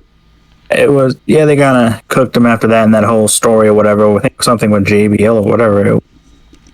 It was, and then I think I don't remember. I think it was either Chris Van Vliet interview or somewhere, but I still remember him saying that he was like going to be done with wrestling, or he wasn't feeling wrestling. And then he got to go down to NXT, and he loved working with the guys and the people down there, and really rejuvenated him. You could see that like. Having so much fun. He got over again. He was probably the best that he was in his career. And like Corbin, he was doing a great work out before even the Wolf Dogs. He was having great matches, great feuds with people. Found a whole new character, whole new gimmick, and then burning his past stuff the way like burn the ships and all that, the pirate stuff. And even with the great, amazing tag team of the Wolf Dogs, it even helped Braun Breaker, showing a more comedic and fun side out of Braun Breaker and elevating him more. That whole run with Baron Corbin and Braun Breaker, it was just a very fun reign, and they never had a bad match. It was very entertaining. It's something I hated that they should have just either put the Wolf Dogs together when Baron Corbin got called up, or would have kept Baron Corbin down in NXT, because they ruined that men's division when those people got drafted, the Mellos, the Brons, the Ilias, whoever else. So Dante, speaking of, can you, and I apologize, I had to step away, family call, but can you answer me this? What in the world did they even do drafting Dijak to Raw? What was the point of that? I don't really know what was the point of drafting Dijak because, from at least from I remember how it happened, he got called up. Then he never appeared on TV, and then he had like a couple main event matches, and then his last match was I think it was a speed match or it was a main event match. I don't remember, but it was against Xavier Woods, and he was promoted the week because you know how they keep the things up on WWE's pages, Twitter and Instagram, like who had the last, I think it was speed match or something, and he was there for like that week. We've seen him multiple times. People like Isla Dawn where they get released, where they just recently have speed match, they don't have to promote it. But I just don't understand why, and I've said this so many times. NXT, for some weird reason, every single time people get caught up, no one wants to talk about how every time NXT gets the bad end of it, where they lose a lot of people, constantly have to rebuild. And Dijak, from reports, was Dijak himself. I think he said he was supposed to feud with Trick right afterward. He was supposed to be his opponent, which would have helped Trick reign out so much. And I just don't understand how you release someone like Dijak, who after Retribution, he revented himself, made himself over, has been very great, very consistent. Don't get it. Like, how do you go from having an all-time triple threat for the North American title banger of a match that stand and deliver, and then you release a couple? Like, I don't understand. I really don't. But back to your Corbin talk. Baron Corbin is overhated. Overly overhated. Yeah. That dude was as solid of a hand as you could get. He was safe. He took care of everybody. He always made the most of no matter how bad the gimmick was. Constable Corbin was terrible, but he made the most of it. The whole the bum ass Corbin thing with Pat was funny. Made the most of it. Happy Corbin made the most of it. I mean, it's Bro, he wasn't dealt. You can continue. No, so he wasn't dealt the best hands, but he made the most of it. And talk about making chicken salad out of chicken shit. That's Baron Corbin. Yeah, for sure. Yeah. Bro, So what was your whole take? What was your whole take be? So K-Rob can know what we were talking about before. Y'all are all good. Here's another NFL one, and I truly now think that Steelers fans are more delusional than Cowboys fans. I had a guy come in before just to tie to my hot take. I had a guy come into my work and tell me that the Steelers were going to go undefeated this year, 17-0, with 41-year-old Aaron Rodgers as your quarterback. Bro, stop it. This is a 2-for-1, as a matter of fact. The Steelers are going to finish last in their division behind the Cleveland Browns and Shadur Sanders. That's one. And number two, Aaron Rodgers will not make it to the end of this season. Either the Steelers cut him or he gets injured because he's old. Dude is walking drama everywhere he goes. Why would you want that in your locker room? And not only that, he's 41. What are we even doing here? So that's a 2-for-1 right there. Yeah. Like, Homeboy is a cancer. Yeah, even though I'm not like the most into football, I can definitely see that because I've seen so many sports fans, and we see it from wrestling itself how delusional fans can be because of their favorites, and they don't like to be honest about their teams or their favorites and whatever. So yeah, just from you explaining it, yeah, I could understand and see it how that football. Yeah, it's so annoying. It is. And like to actually have somebody come in and like to tell me that this team's gonna go undefeated. Like y'all could have drafted Deion Sanders' son in the first round, easily done that, solved your quarterback problem, and you rebuild. And you go with a young guy. But no, y'all waited all this time for 41-year-old Aaron Rodgers in the biggest of 2025s. That's literally like finally getting to smash your high school crush 25 years later, but she does crack now. all right. That's what it is having Aaron Rodgers as your quarterback in 2025. Like, yeah, you looked great 20 years ago. Yeah, that's where you coming from. Because I've always said it. So many sports fans, we've seen it from wrestling itself. It's just so many people are so delusional when it comes to their favorites. That's why, like, to me, it's like if you're not willing to talk about the good and the bad of your favorites, and be realistic about how things are, then I don't want to have a discussion with you because I think too many people are delusional. Like I will sit here and talk the good and bad about Seth Rollins, CM Punk, Julia, Bailey. Everyone has good and bad, and it's understanding if you see it how it is and where they currently are and how like football team currently where they are, whether or not be one of the top teams. But you know, people, their delusion runs strong for people. Facts. For my next time around, I don't know how hot of an AEW take it is, but I feel it could spark up some discussion. So I'll just let you know, my next one is regarding the AEW women's division. One person in particular. Okay. So I think it is my turn, right? Yes, Dante, it's your turn. Yeah, so I have my 4 last hot takes, and now I can mix in between my last 2 ones. So one of these ones will be an anime one, but it kind of ties into. I have my last 4 takes. 2 of them are anime. One of these could tie into everything. I say just because this is how I word it. Just because of anime, just because an anime fandom is bad doesn't mean the anime manga is bad. And I put My Hero for an example. It's a whole long thing. I'll just briefly go on it. It's just a lot of weird people shipping characters that shouldn't be shipped, wrong ages of people shipping. Just very weird people. Like, brief example is that the main character, and obviously they're building up a second character in the story called My Hero, Deku and Ochako, who people are like, nah, these crazy weird fans are like, nah, we wanted to be with Bakugo, this gay ship, and like they literally were burning merch and whatever because at the ending they wouldn't end up being together. I'm like, you people are being delusional. And the reason I tie into this more, you can tie into the majority of things. I feel like we shouldn't let fans ruin something just because they are crappy, horrible fans. Doesn't mean you still can't like something because something isn't bad. Fans shouldn't dictate what you like and dislike. You can almost put it with like Liv Morgan almost. Like, if as much as those Liv Morgan fans were annoying and horrible, you can still like Liv Morgan no matter what.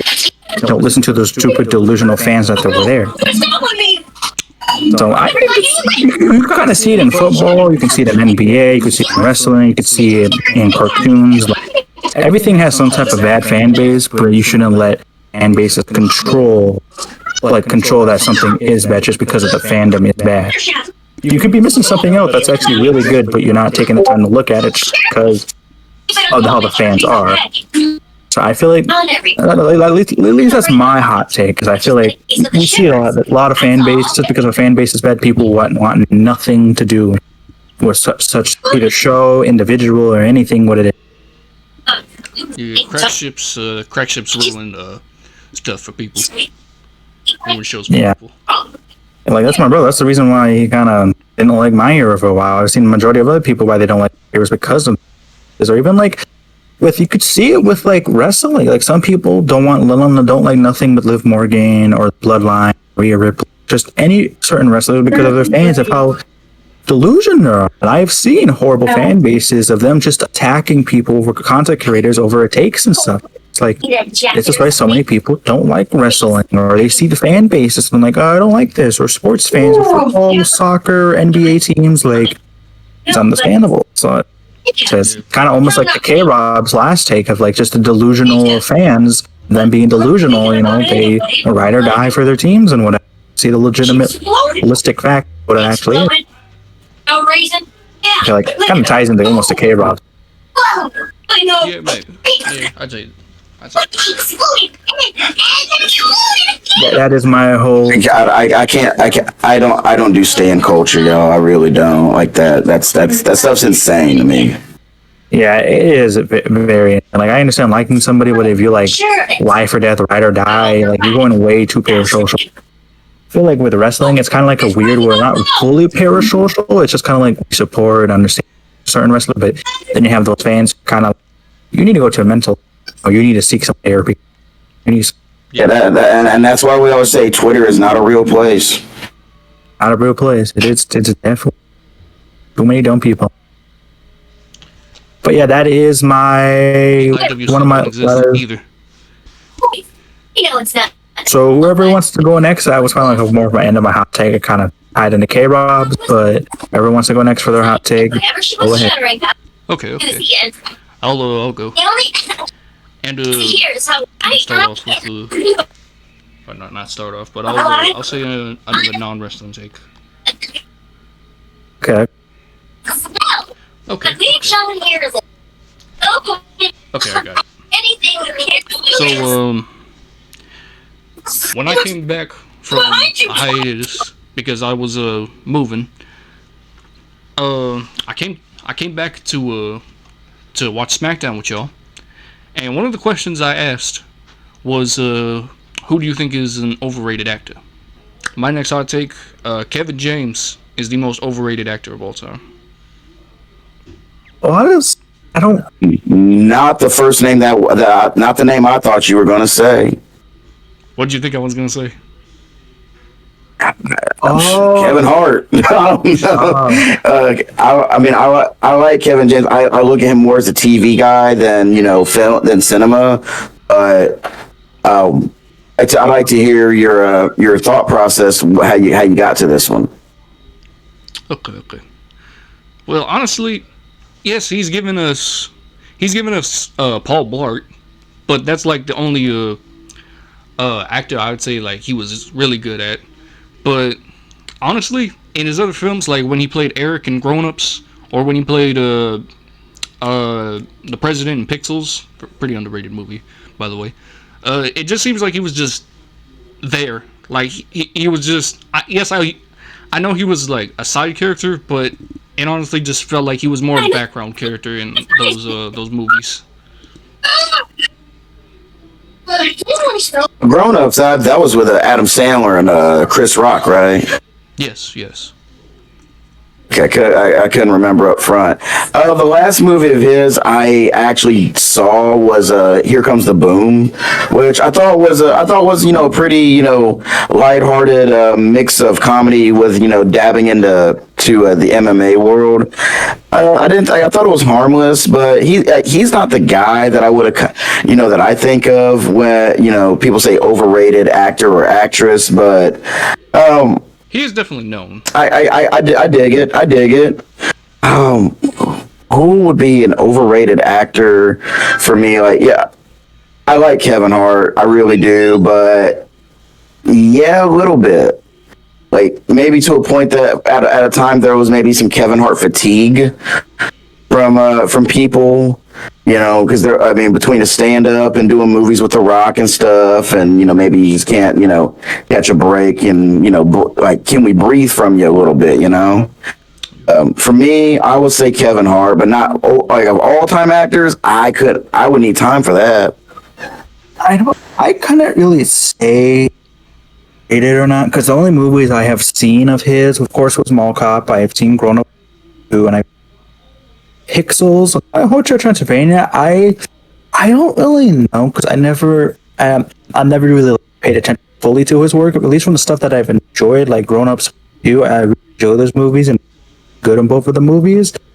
I couldn't really say just because I haven't seen everything, but I don't really pay. I don't even think I have like an actor that as much or think is like overrated for me. I definitely think there's some bad actors. It just depends on roles, but you feel that way, I can see it. I can understand. Yeah. Yeah, I'll go ahead and give it a spin. So, AEW, hot take for the women's division, but this is only because the talent's in AEW, but this crosses all of wrestling. Toni Storm is the greatest female promo of all time in women's wrestling. Period. I agree. Yeah, her promo. And here's why. I'm a big believer when it comes to promos. If you can recite a promo verbatim, it's memorable. And with the sit down that she had with Mariah May for the Hollywood ending match, and Mariah spit on her, and the little monologue after Mariah May lets all vents out everything, and Tony's just sitting there poised. and doesn't raise her voice at all. She speaks almost in the same tone, and she says, "You do not deserve the dignity of death. I sentence you to a lifetime of mediocrity." I'm not gonna do the whole promo, but that's one of those is so good. You know it word for word. I'm not gonna put it in the same breath as Hard Times, Austin 316, like the ones that we all know. But name outside of maybe AJ Lee on the Bellas. Name a promo by a lady that you can immediately recite word for word that sticks out to you. So I just want to make sure for your take, the two things, is it just all just American wrestling or all the history of women's wrestlers and like history of women's wrestling? Now, I'm not saying she's a more talented talker, because women like Sherry Martel could talk. I'm not gonna say talk circles, but they could go back and forth. Sherry was not given the platform to do it. Women like Luna Vachon were not given the platform to do it. But Toni has the talent, plus has been given the platform. I cannot think of another woman who has memorable promos and lines that you can just immediately, like when she just runs in, she goes into the ring and grabs the mic and tells Megan Bayne, "My God, you're a big bitch." And yes, are a lot of her as part of her gimmick to speak in sexual innuendos, yeah, but doesn't take away from the effectiveness and how biting her words can be when it's time to be. Yeah, Becky is fire on the promo or on the mic, but there's I cannot think of a single promo that I can quote, and that is my where I draw the line, as a promo you can just quote. Yeah, right now she's got the whole little dig on John Cena and Nikki Bella from last week, but Toni is fire on the mic every single time, timeless, if you will. I just. Even the most over woman in wrestling right now, which is Rhea Ripley, she does not kill it on the mic the way Toni does. I could see and agree with that take. I feel like she is one of the more better women that we currently have on promos. I don't know if I could say all of history just because I'm still trying to go back and rewatch my history. But in terms of her, she definitely does have many memorable moments. Like even her promos, just like the two that always come top of my head are whatever she does a promo and she's always like sits out and watch for the shoe, or like she did for the Owen Hart Cup when she was basically talking about each woman and then talking about Chris Statlander, like what a woman, and like my God, what a woman. Like I definitely feel like she's definitely one of the more consistently and better. Like even this year, she's put on a phenomenal year. Her promos are always just so good from what she does. Yeah, I could see it. I could understand it as well. Toni Storm is truly an amazing, amazing piece of talented wrestling. Her promos are definitely so. Yeah, I could see it. I think, yeah. I'm trying to think if I could compare it to anyone. I think because the only one that really comes to my head is maybe like Becky Lynch, possibly. I just don't feel like you don't have many like crazy woman wrestlers. Cut a mean, good, consistent, like back weekly or every other month, like good promo, like someone like Becky or Toni. That is true. That is true. And I'll die on that hill as well. Also, Dante, like you mentioned some of Toni's work, when she went all Mick Foley to Cactus Jack on Mariah May on Collision, that was magnificent. Yeah, I feel like she's kind of just found her way and how to do things. And even, like you said, even though she makes jokes, so what? It's just not like she makes it work and doesn't make it seem like it's just some like cringy, like teenager, middle schooler just talking about all that stuff because they're going really cringy, little funny window jokes. She actually makes it makes it funny at the same time, but it doesn't make it cringy. Yeah, I can understand and see your take. I just feel like I don't know anywhere else I could really think of all of history of women that would be like an all amazing promo person. when it Yeah. goes to my head is Becky Lynch. I just AJ had the one where she tore down Total Divas and she told the Bellas talent isn't sexually transmitted. That definitely stood out. But again, how many of those have existed, not just in WWE, but in the pantheon of wrestling anywhere? the only I couldn't really say as more as like a promo. I could only maybe put like two other promo segments that were really good. It would be, at least from the top of my head, would probably be maybe put Bailey when Damage Control turned on. That was a pretty good moment of a promo segment. I'd do maybe Naomi and Bianca had that heart to heart this year. Naomi talking when after Naomi finally admitted that she's the one that attacked Jade and all that stuff. Oh yeah, no, gotta give flowers there. That was a master class. That was great storytelling. I'm just trying to think because I can't even go to if Lewis would be like, oh, here goes again talking about Asian. I can't even really say for them because, well, Japanese. I think in terms of just American, I just feel like those are probably the ones, like in terms of if you're talking about like just all women's like wrestlers of all great promos. I put Tony and Becky in the top two, but in terms of great promo segments, I feel like there's been a lot of good ones, but I feel like ungodly, like memorable one always go back to. I feel like outside of some of the Becky ones and the Tony ones we've had, I think the Bailey one, Bianca and Naomi one, really go back really good ones. Or the only other one maybe you could say is maybe some of Liv's the ones who were leading up to SummerSlam with Ripley, some of her promos of like getting at Ripley's mental head. Ooh, I forgot about that. Yeah. Those only ones. I think it was something about like something. I think it was that one promo where like they announced the match and Liv was talking about gamers. I don't know. But I thought she was doing a good job at some memorable moments and promos leading. I just don't know what other women you could really say like amazing out there segments of promo. Definitely some of them, but Tony is definitely one of the ones you really call back. Yeah, those. She's just great at what she does. It's Tony freaking Storm. And honestly, it's surprising too that she's having. You could argue that she's in the top 5 or is the best women's wrestler you could say for 5 again. There's a lot of, that's a whole nother discussion for another day of like how the women's wrestling is carrying all of wrestling all over the planet, right? Women are carrying this year. Oh, they absolutely are carrying whenever the men's segments fall flat. The ladies absolutely have been killing it. Really everywhere. TNA knockouts, AEW women, WWE on, all 3 brands. Putting in work.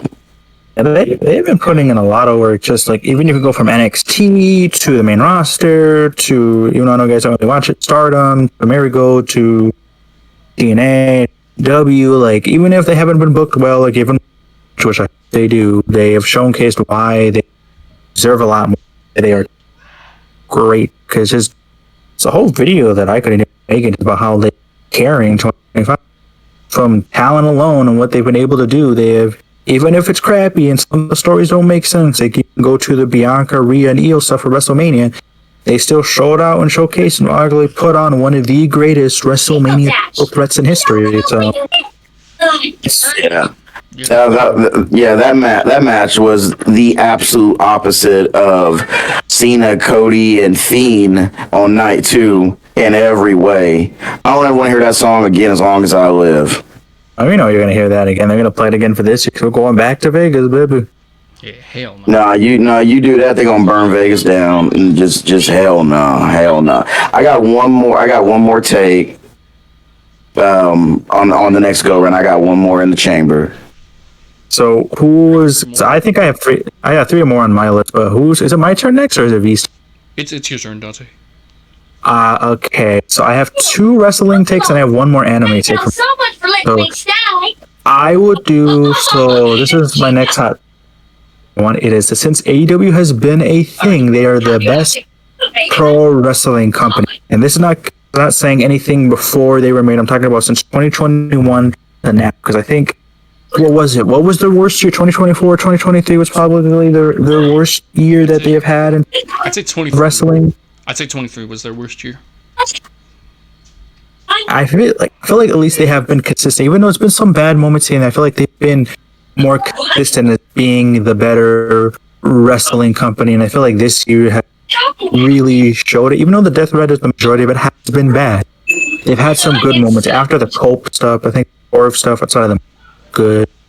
And then the stuff leading with Hangman, pretty good. And now we have Hangman. Even though, yeah, they have some bad news, but even 2021, they were like living the dream of like one of the best companies out there. Been one of the better. I feel like they've just been on a roll, and it's so great to have this different promotion outside of a WWE that is succeeding and doing well. An outlet for go to. I just personally think take it. The AEW has been they've been the best company. I would say probably in America, but like, I think they've been one of the best pro wrestling. Okay. I see where you're Yeah, that is going. because I think it's been kind of interesting because it's kind of almost like the Uno reverse of if you look at last year when people were crapping on AEW for over the Death Rider stuff and all this other stuff. And WWE was still also, but then you come over to this year and it's kind of like the reverse. But anyway, it's always good to have two different competitions, but I feel like AEW has really been at least consistent. Even if one thing's failing, they have another thing that gets good. But at least, yeah, that's my whole hot take on AEW been the best pro wrestling company thing. But yeah, that's the last couple. Okay. I guess V, you're up next with your hot. Yep. I agree with that though. I agree with that. My next wrestling hot take. I said this on an open mic night before, or actually I didn't even say it, but it was in the Discord. I put it there. I'd say Stardust is a tad bit overhated.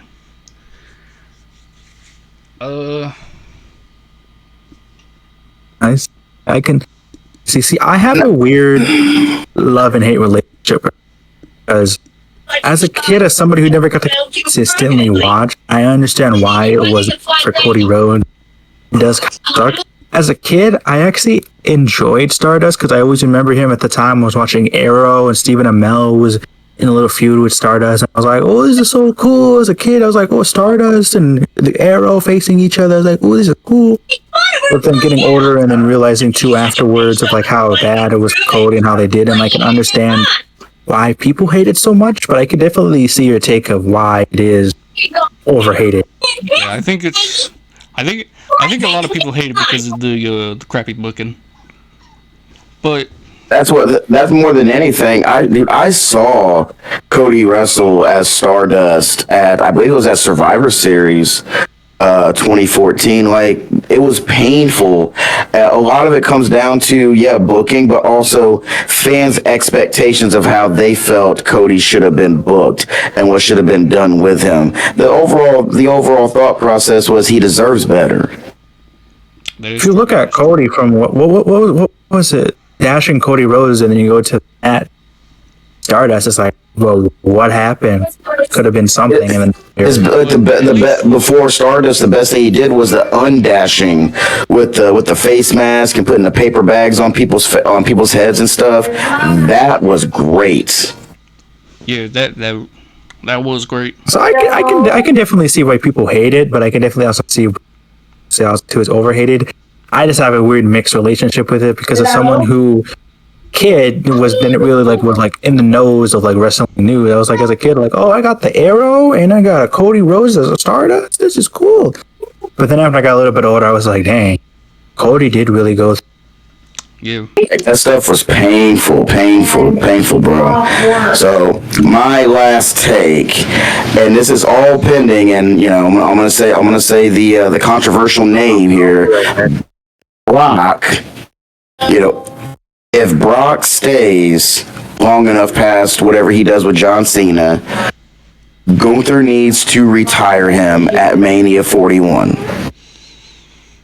You got him there already. Just do the match, build it up. But I guess Brock's babyface for it. And he does the cowboy thing one last time, but have Gunther beat him and Brock goes out, but we finally and maybe from a bell to bell standpoint, it would be the best WrestleMania match Brock Lesnar has.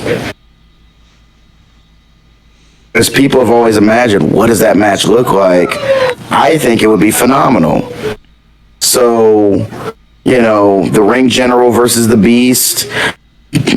I think, honestly, it's a simple story, writes itself, but you have two big horses working like horses. Brock beat the streak, Gunther retires the Beast. And Gunther could go around saying, I did the one thing nobody else ever did. Yeah, maybe I'm not the world heavyweight champion, but I retired Brock Lesnar. I made him disappear permanently. That type shit. That can honestly work. But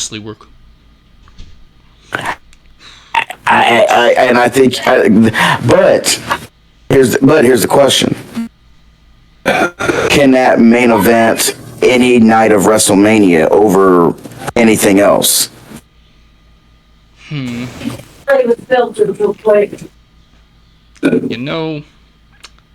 not sure. Oh, I'm back. I have to take my doctor right now, but I grabbed my phone so I can continue. So I'm still here. You're all good, Dante. So my hot take is, since you got Brock Lesnar here right now, after whatever he does with John Cena, I'll throw this in here, V. Have Gunther eliminate Brock from the Rumble. There's your story. And Gunther said, "I retired Goldberg. How about I retire another quote legend?" And it turns Brock babyface. You're off to the races for Mania. You get, Cowboy Brock and all this good stuff, and he retires him. Bell to bell could be the best match that Brock ever had at WrestleMania. But obviously he goes out on his back. He puts Gunther over. But to add on to that, could a Brock Lesnar retirement match main event either night of WrestleMania, or it'd have to be night one. It would have to be night one. Could you put that over, say, Punk and Rollins for the World Heavyweight Championship? I don't. For me, the reason I don't think so is just for a couple reasons. It's just for one. Oh my God, my doctor is doing me. Okay. So the two things I'll say is one. I think that is a Pan-Mania match. I just don't think it could be over Punk and Seth because of how big that story is. And Seth is the top heel, but then also too, the other reason why I don't think it will is just because the SummerSlam is in Minnesota next year. It's in Brock's hometown. And then if you remember, before Mania 41, the reports were that Minnesota was in the discussions to have a WrestleMania.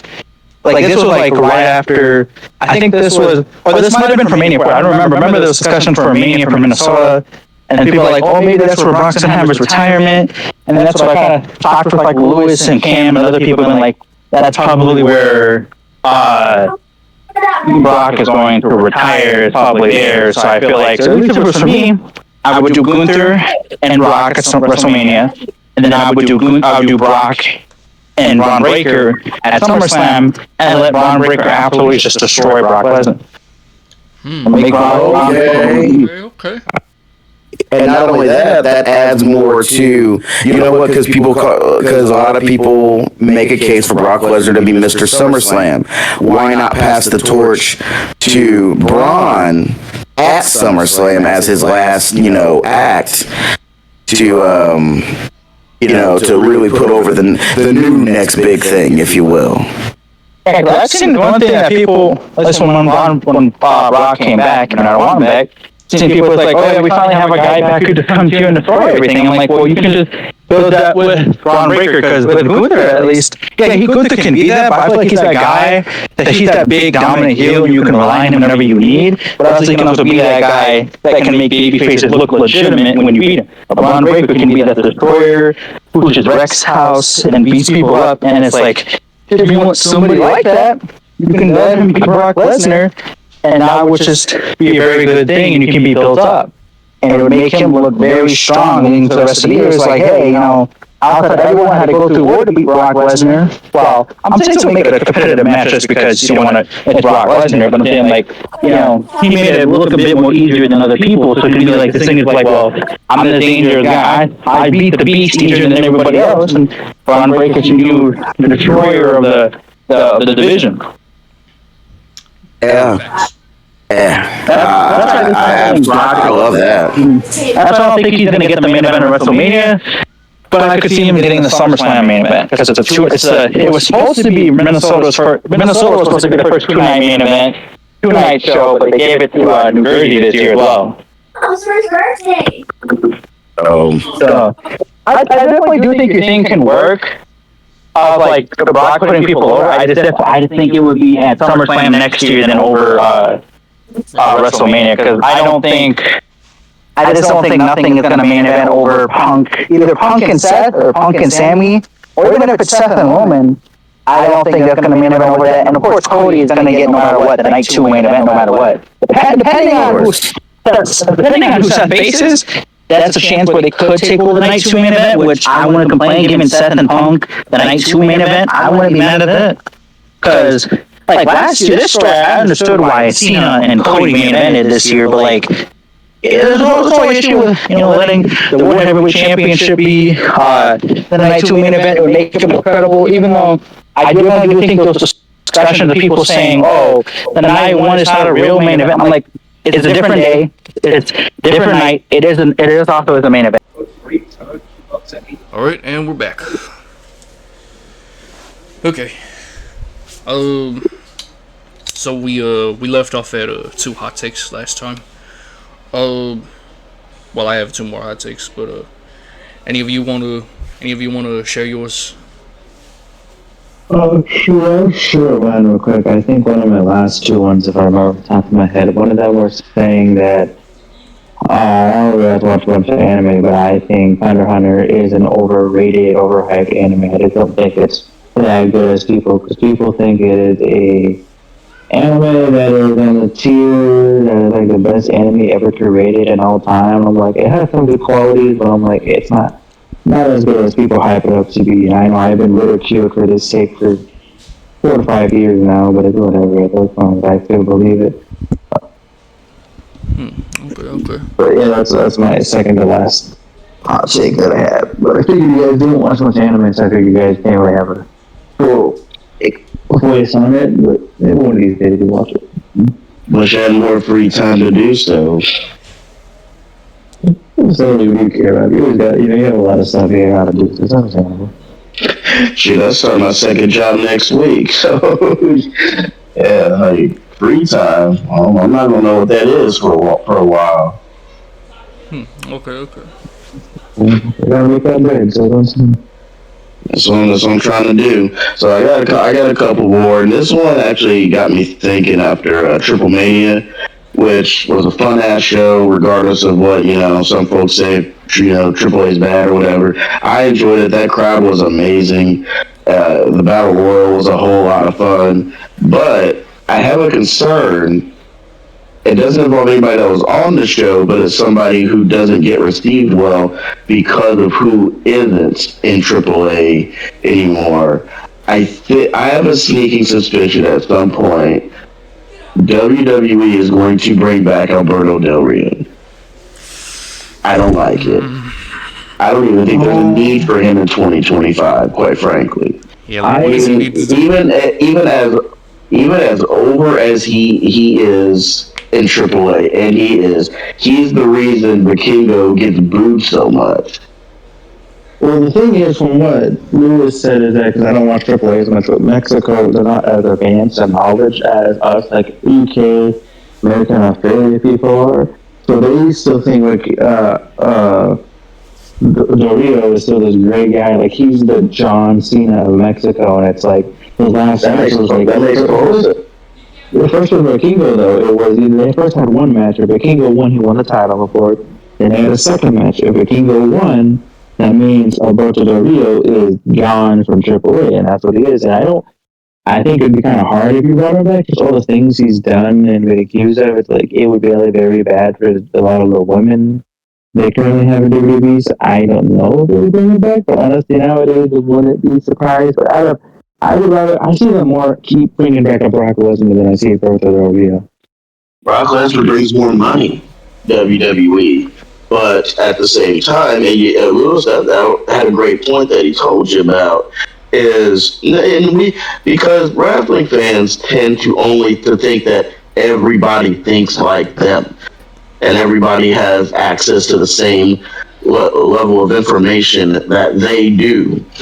And in Mexico and maybe some in other Hispanic countries, they don't have access to all that information. So they just treat the show as is. It's different in other places. So that's a very fair and valid point. But given what North America, U.S. fans and other countries that have fans that are a little more knowledgeable, a little more smart.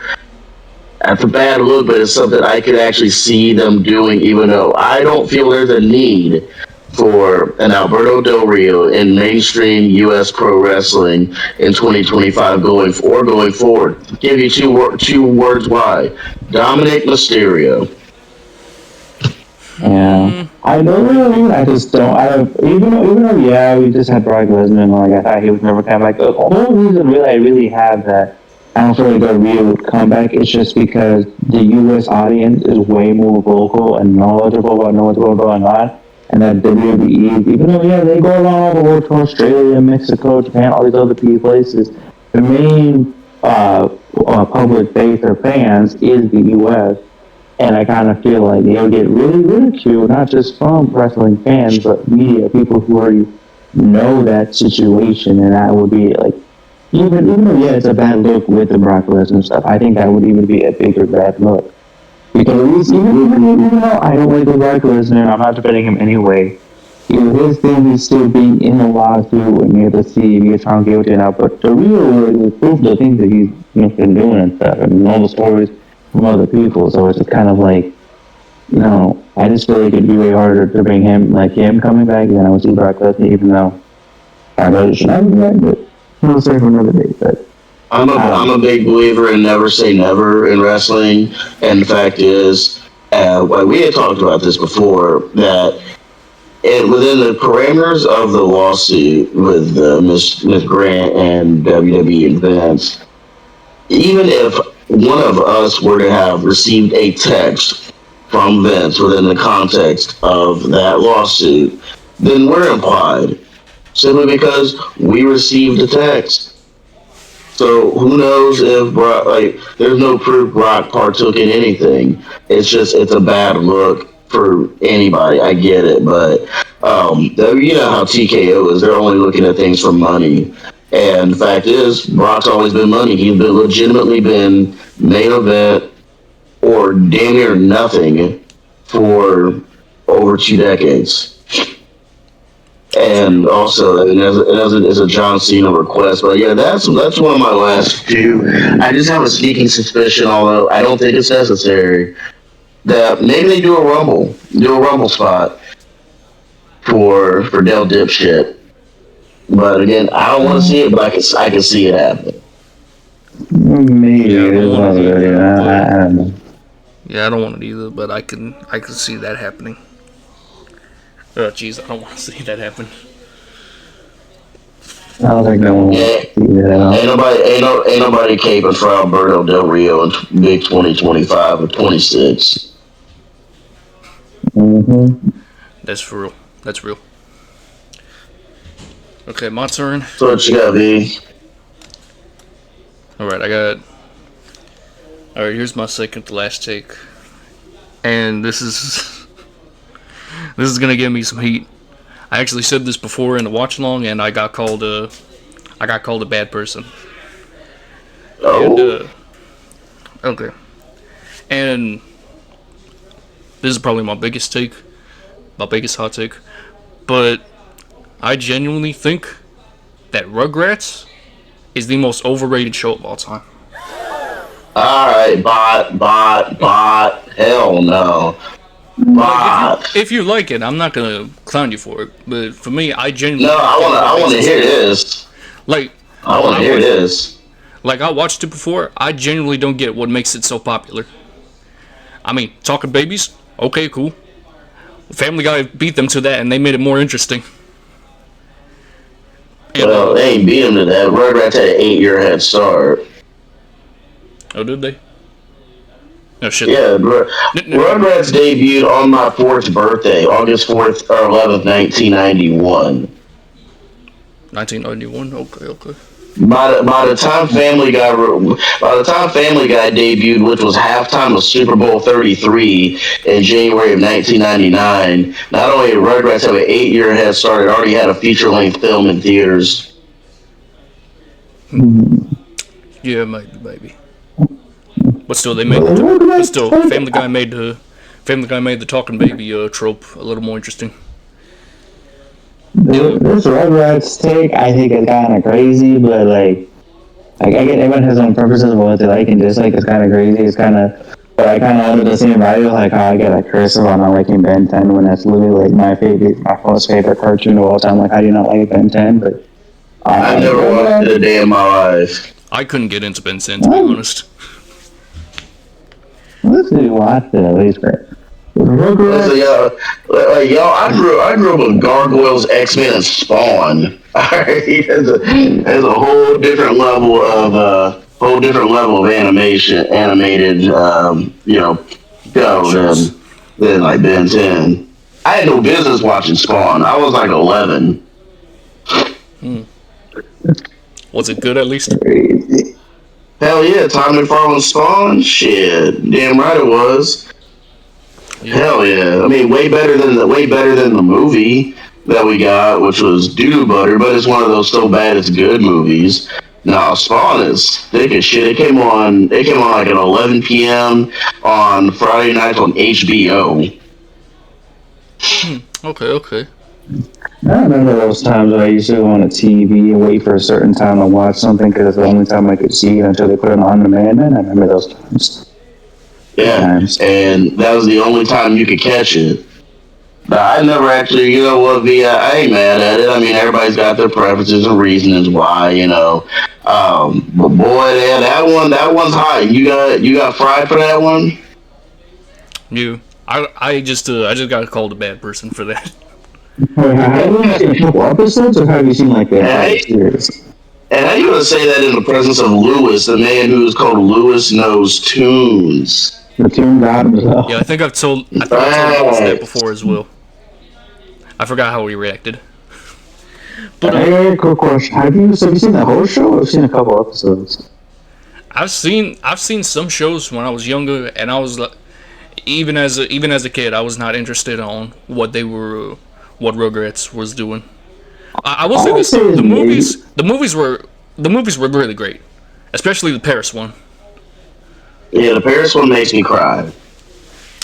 Yeah. That is a good movie. I would say if you haven't seen it in a long time, maybe rewatch it, give it a shot, see if you like it now, because opinions change. As we get older, we see things differently. And sometimes one season might be bad, but the other season may be good. I can't really say because it's been years since I've actually sat down and watched the Rugrats, but I personally still like the show, but it's just really Rugrats just like most 90s anything. It's a case of you had to truly live in it to understand. To which, I mean, as y'all know, I'm the oldest dude in this entire Rated M community. Oh, my baby, Cam over there, but You still really listen, I ain't old. I mean, just because I got a little salt and pepper thing going on, that's called fatherhood, Yeah, 72. But he really is. Why does he look like Uncle Ben? Like the Uncle Ben Rice dude. Like, it genuinely bothers me that this dude is going to be getting carded when he's 60.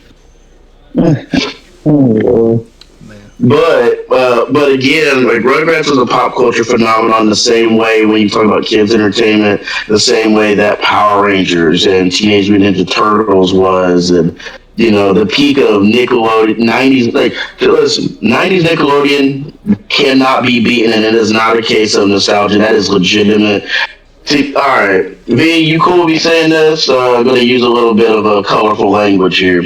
You know what we call '90s Nickelodeon? What's up? Nickelodeon.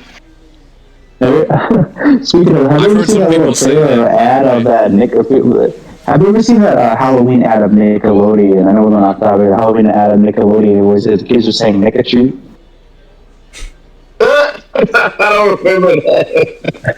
I think I'm. I don't know if it was fake. I don't know if it was fake or not, but I remember seeing it on YouTube where some kids were saying Nick a treat. I was like, oh boy.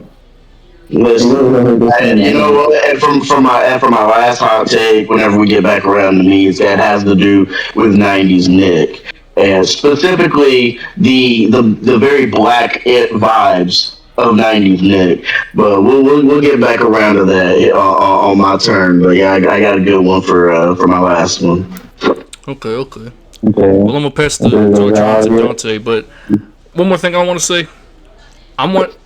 Honestly, in terms of Nickelodeon's greatest shows, I'm watching Hey Arnold before I watch Rugrats. All the time. Hello. Thank you. Yeah. Thank you. All right, B. I already knew you was my man for a reason. Oh my goodness, beautiful. Hey Arnold's Okay, good. so this was a great show.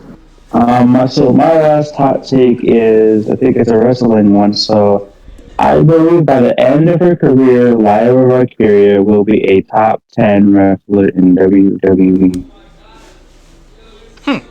In terms of just in the ring or an all around package. Like, I think like all time like women in WWE. All-time woman. Oh wow. Okay. I can see that. I don't know what spot I would put her in. It just really depends on how her cards fall and where her direction lies for the rest of her years. But she's in her 20s. She had a great NXT run. She's also part of NXT UK. She's first ever women's IC champion, even though the reign was kind of ass. She had a great feud with Becky. She has momentum now. You see her as being a bigger star now because I thought was in the final for the Queen of the Ring. So there's many possibilities. I could see her maybe being world champion in like the next 1 to 2 years, or even by sometime next year. It just really depends on the direction they go. But I think she has a lot of potential. She's finally found the character and the promo piece that she really needed, and I think she's all good to go. I'll turn on booking. You know, I don't dislike that all that much, and you know, and I agree. She's really young, and getting the rub that she's gotten with Becky is only going to skyrocket her. And then the Becky feud where we finally saw Lyra show some verbal fire and actually give it back to Becky Lynch. That's what you needed to make a credible babyface. So while we're at it, let's give Becky Lynch her flowers for absolutely firing up and elevating Lyra Valkyria. For sure. I think Becky Lynch is the best woman of all women's wrestling right now in WWE. Well, WWE, but I mean, her name ain't Toni Storm. Yeah, I'm just saying just for WWE, she's number one. But there's some women that are getting close to her, but I think right now she's still number one. I agree with that.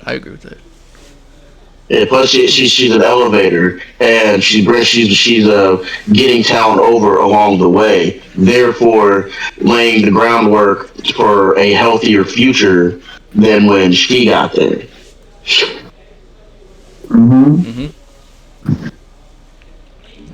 Okay.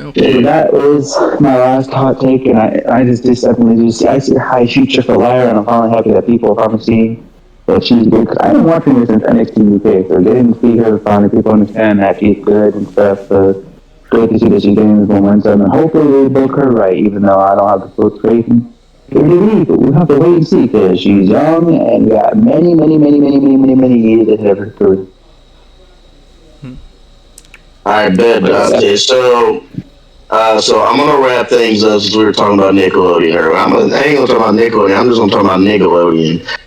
Before I give my take, let me preface: I absolutely love everything this show has meant to my childhood in terms of skits turning into movies and making people sketch comedians into legends.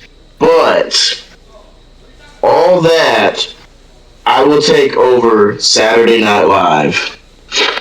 despite Saturday Night Live having been on TV for 50 years. I'm taking all that over SNL. Well, All that was SNL for 90s teens and 90s kids. Yeah, the Saturday night. I don't know if y'all know this, but Saturday night on Nickelodeon had the famous Orange Couch and had a TV block. They had like a 2-hour block called Snick. And you got all that. Are You Afraid of the Dark? Shows like The Secret World of Alex Mack, The Adventures of Pete and Pete, so on. So Keenan and Kel. Also, shout out Keenan and Kel for go. But you gonna tell me in 1995, it was like 94, 95 when the show started, you got the theme song done by TLC. They were having musical guests on there doing songs that they had no business doing. And there's video of the shit. Like, infamously. And I don't know how this got by on TV. They let Ice Cube come on there and perform We Be Clubbin', uncut to these little ass kids, Babu and white kids, at the end of an episode of All That. wow. We Be Clubbin', if y'all don't know, is the lead song from the soundtrack of the movie The Players Club, which is about a strip club. Back then, they would be doing anything back then. Literally, you had to be there. It was so fire. Can't recommend looking that shit up on YouTube enough. But look what all that's done for the people of my generation. Gave us Kenan Thompson, Kel Mitchell, and made legends out of Lori Beth Denberg, Josh Server, and so many other people, Amanda Bynes, Nick Cannon. At the end of the series, not everybody knows this, Gabriel Iglesias was on the last season of All That. All That game was fluffy. But legitimately, like some of the funniest damn skits. Super Dude, Kenan playing Superman. He's impervious to everything except milk. He's lactose intolerant. Of course, Good Burger. Come on now. Everyday Friends with Pierre Escargot. So many skits. Kel with the physical comedy as Coach Cretin and Repairman, and so many others. But when that theme song hit, you knew what time it was. It was like that. So as much as I love Saturday Night Live, and to me it depends with a show like that. It depends on when you grew up. So everybody's got their era of SNL, which most people agree that the 80s through the mid 90s were the peak of SNL. Maybe even the late 90s, because I really stopped watching right around probably 2000. But that show gave me maybe one of my 5 favorite movies of all time, Wayne's World. And it launched the careers of so many legends and icons like Mike Myers, like Eddie Murphy, and countless others that I ain't got time to mention. But for peak childhood and sketch comedy, it really is all that. Plus, like I said, that theme song, and that's another thing. We are not in a good generation with banger ass theme songs that get you fired up and ready for the show. At least I don't feel that way. Like, I feel my generation was overly spoiled. Like, not just, kid shows, but adult shows. Like, you go back and watch, like, sitcoms like the Jamie Foxx Show. He wrote and composed and performed his own theme song. Steve Harvey Show was smooth. You have R&B groups like En Vogue doing theme songs for shows like Hang with Mr. Cooper. I'm going to tell you right now, the 90s made being black look so damn good. True. Nickelodeon was all about it. Yeah, I mean, Coolio did Kenan and Kel theme. Come on now, R.I.P. Coolio. But again, I don't know how much Saturday Night Live y'all may have watched in y'all's lives, but for me, and I love SNL. All that is it's a different. It feels like it's from the cult. It was a show for the culture. I think I might have seen a little bit of it. I'm not 100% sure in my mind. I don't really recall it right now, but maybe I'll remember it later. But it's interesting how I take it. Interesting, very interesting. Yeah. It's a good outfit, though. Yeah. I super appreciate that. I super appreciate that. V, I appreciate you having us on doing this. We got to definitely do more hot takes as the year progresses. And anything you ever want to do, if you want to holler at me, just you know where to find me, brother. Of course. I always be here. I'm either chatting or in Discord or just doing whatever on social media. So I'll always be here with you. Do you have one last hot take since we both said our last one? Yes, I do have one more hot take. And I said this hot take in the last hot take streams we did at Rated, and that is the Dudleys 3D. And now I gotta be more specific because a Weezer named James was on my ass about this. If you get it, He'll correct it. He'll be good. Bro. Okay. So Team 3D, as a team strictly in the E, I'm not talking about their TNA careers or their singles careers because I didn't watch enough to talk about it. It's a tad bit overpraised. Not overrated, overpraised. I feel like I can't really speak on it because I've seen a bit of their career, but I haven't sat down and watched every single match piece by piece. But I think I usually say that people love them a lot, especially in terms of the wrestling industry. People love them a lot. So it ain't always match quality. It ain't always match quality, and that's the one thing we get lost in with wrestling sometimes is that. Professional wrestling's a variety show. Yeah, the Dudleys gave you some really awesome matches, but I remember equally moments and segments where they really got where they hammered shit out. And that's again, you're just specifying WWF, WWE, not ECW, where they were truly at their peak in terms of heat magnets.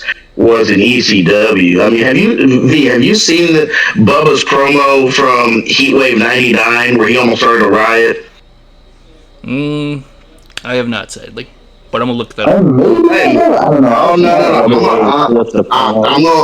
know. I'm gonna send that to you right now, and that is Dudley boy. I gotta find that promo because I did see this one segment where Bubba was going off at a fan because ECW was doing a tribute show to Rick Rude, the 10 mil salute, and I actually just watched that a couple days ago. Just sometimes if I need a little fire up, I'll go watch a promo to get me going. And that one, what I loved the most about that was the fact. When was the last time you saw Paul Heyman willingly give someone their money back? True. He said, here's double your fucking money back. Get the fuck out of here. Bro, the way that Bubba fried that person up, I'm not gonna repeat everything because it's one of those promos because that was real shit. But it's one of those moments I can remember word for word what he said. And again, I'm not gonna repeat everything he said because he said some shit. But overpraised in WWE, I can see to a point, and again, maybe it just depends on what you prefer in tag team wrestling. That it might just come down to personal preference. So why do you feel they're overpraised? Well, I don't think they're overrated because they did what they were meant to do. But I think they're overpraised because in ring, I don't think they were really that good. I'm not saying they need to be high flyers, because they were brawlers. And I think in terms of character work, I think them together they were very one-dimensional. And it didn't even matter if they were a face or a heel. And I also think they relied on the tables a little too much for their gimmick. I can understand that, but also sometimes we not like people leaning into the gimmick like that kind of how WWE's been for years. We really see it with Jey Uso to this day right now and using the heat gimmick 24/7. Like Roman Reigns, they'll acknowledge me, all that other stuff. So But that's the thing. You're supposed to get your gimmick over, and in a way it's like the Road Warriors to a point where nobody gave a damn about match quality with the Road Warriors. They were badasses who looked badass, and you wanted to see them smash people. Period. That was it, and look cool doing it. And also with the Dudleys, it was one of those things that the way is outside of the Doomsday device, the 3D is the most protected tag finisher in the history of the business. And the way the crowd would all collectively scream 3D when the shit got set up is oh man, hair standing up. It was like that. Again, if you experienced it, it might have changed things a little bit. And maybe they didn't have the world's greatest matches with people outside of, say, ENC and the Hardys, but they were always solid in the ring. They got all the stuff they needed to get over, and that's what mattered, and they kept the audience's attention. That is true. I think that's. But I also see it. It's interesting hot take though, but I guess people could see from different sides for that one. But it's interesting. Definitely is. Okay, I'll say this: everybody has a bad night at the office. Have y'all ever heard of or seen their electrified steel cage match they had with LAX? I don't think I've seen it. Nah. Ooh, bro. I forget which year for Lockdown it was, either 07 or 08, and damn, it's rough. Oh boy, that's really sounds scary from you saying about. Okay. I think that sums up the whole video. Any last comments you guys want to make? I'm solid, brother. I'm just. I think this was a pretty good hot take thing. It was nice to be on, help out Vicious V, make the video out stuff. It was fun. It was good, I'm able to finish the second part and get it done and everything. Yeah, definitely. V, I just want to say thank you for having myself on. Dante, it's always a privilege, chopping it up with you, and we definitely should do more hot takes and maybe actually gather some from the community and read everybody's hot takes. Honestly, that should be the next one. Let's see everybody's hot takes and read about them. Oh boy, you don't want cams. Listen, man. My hair's already white. If it starts falling out, you know why. Yeah, we would definitely know why. I'm gonna have a lazy man after you. Yeah. And Cameron. What I want to say before we head off, I'm eternally grateful y'all agreed to do this with me, and thank you for joining me on this, guys. I really appreciate it. Hey, it's a complete pleasure, man. Thank you so much. Yes. Fun time. All right, I'm gonna end the video. Everybody watching, go ahead and subscribe to Dante and K-Rob. They deserve it. And until next time, peace.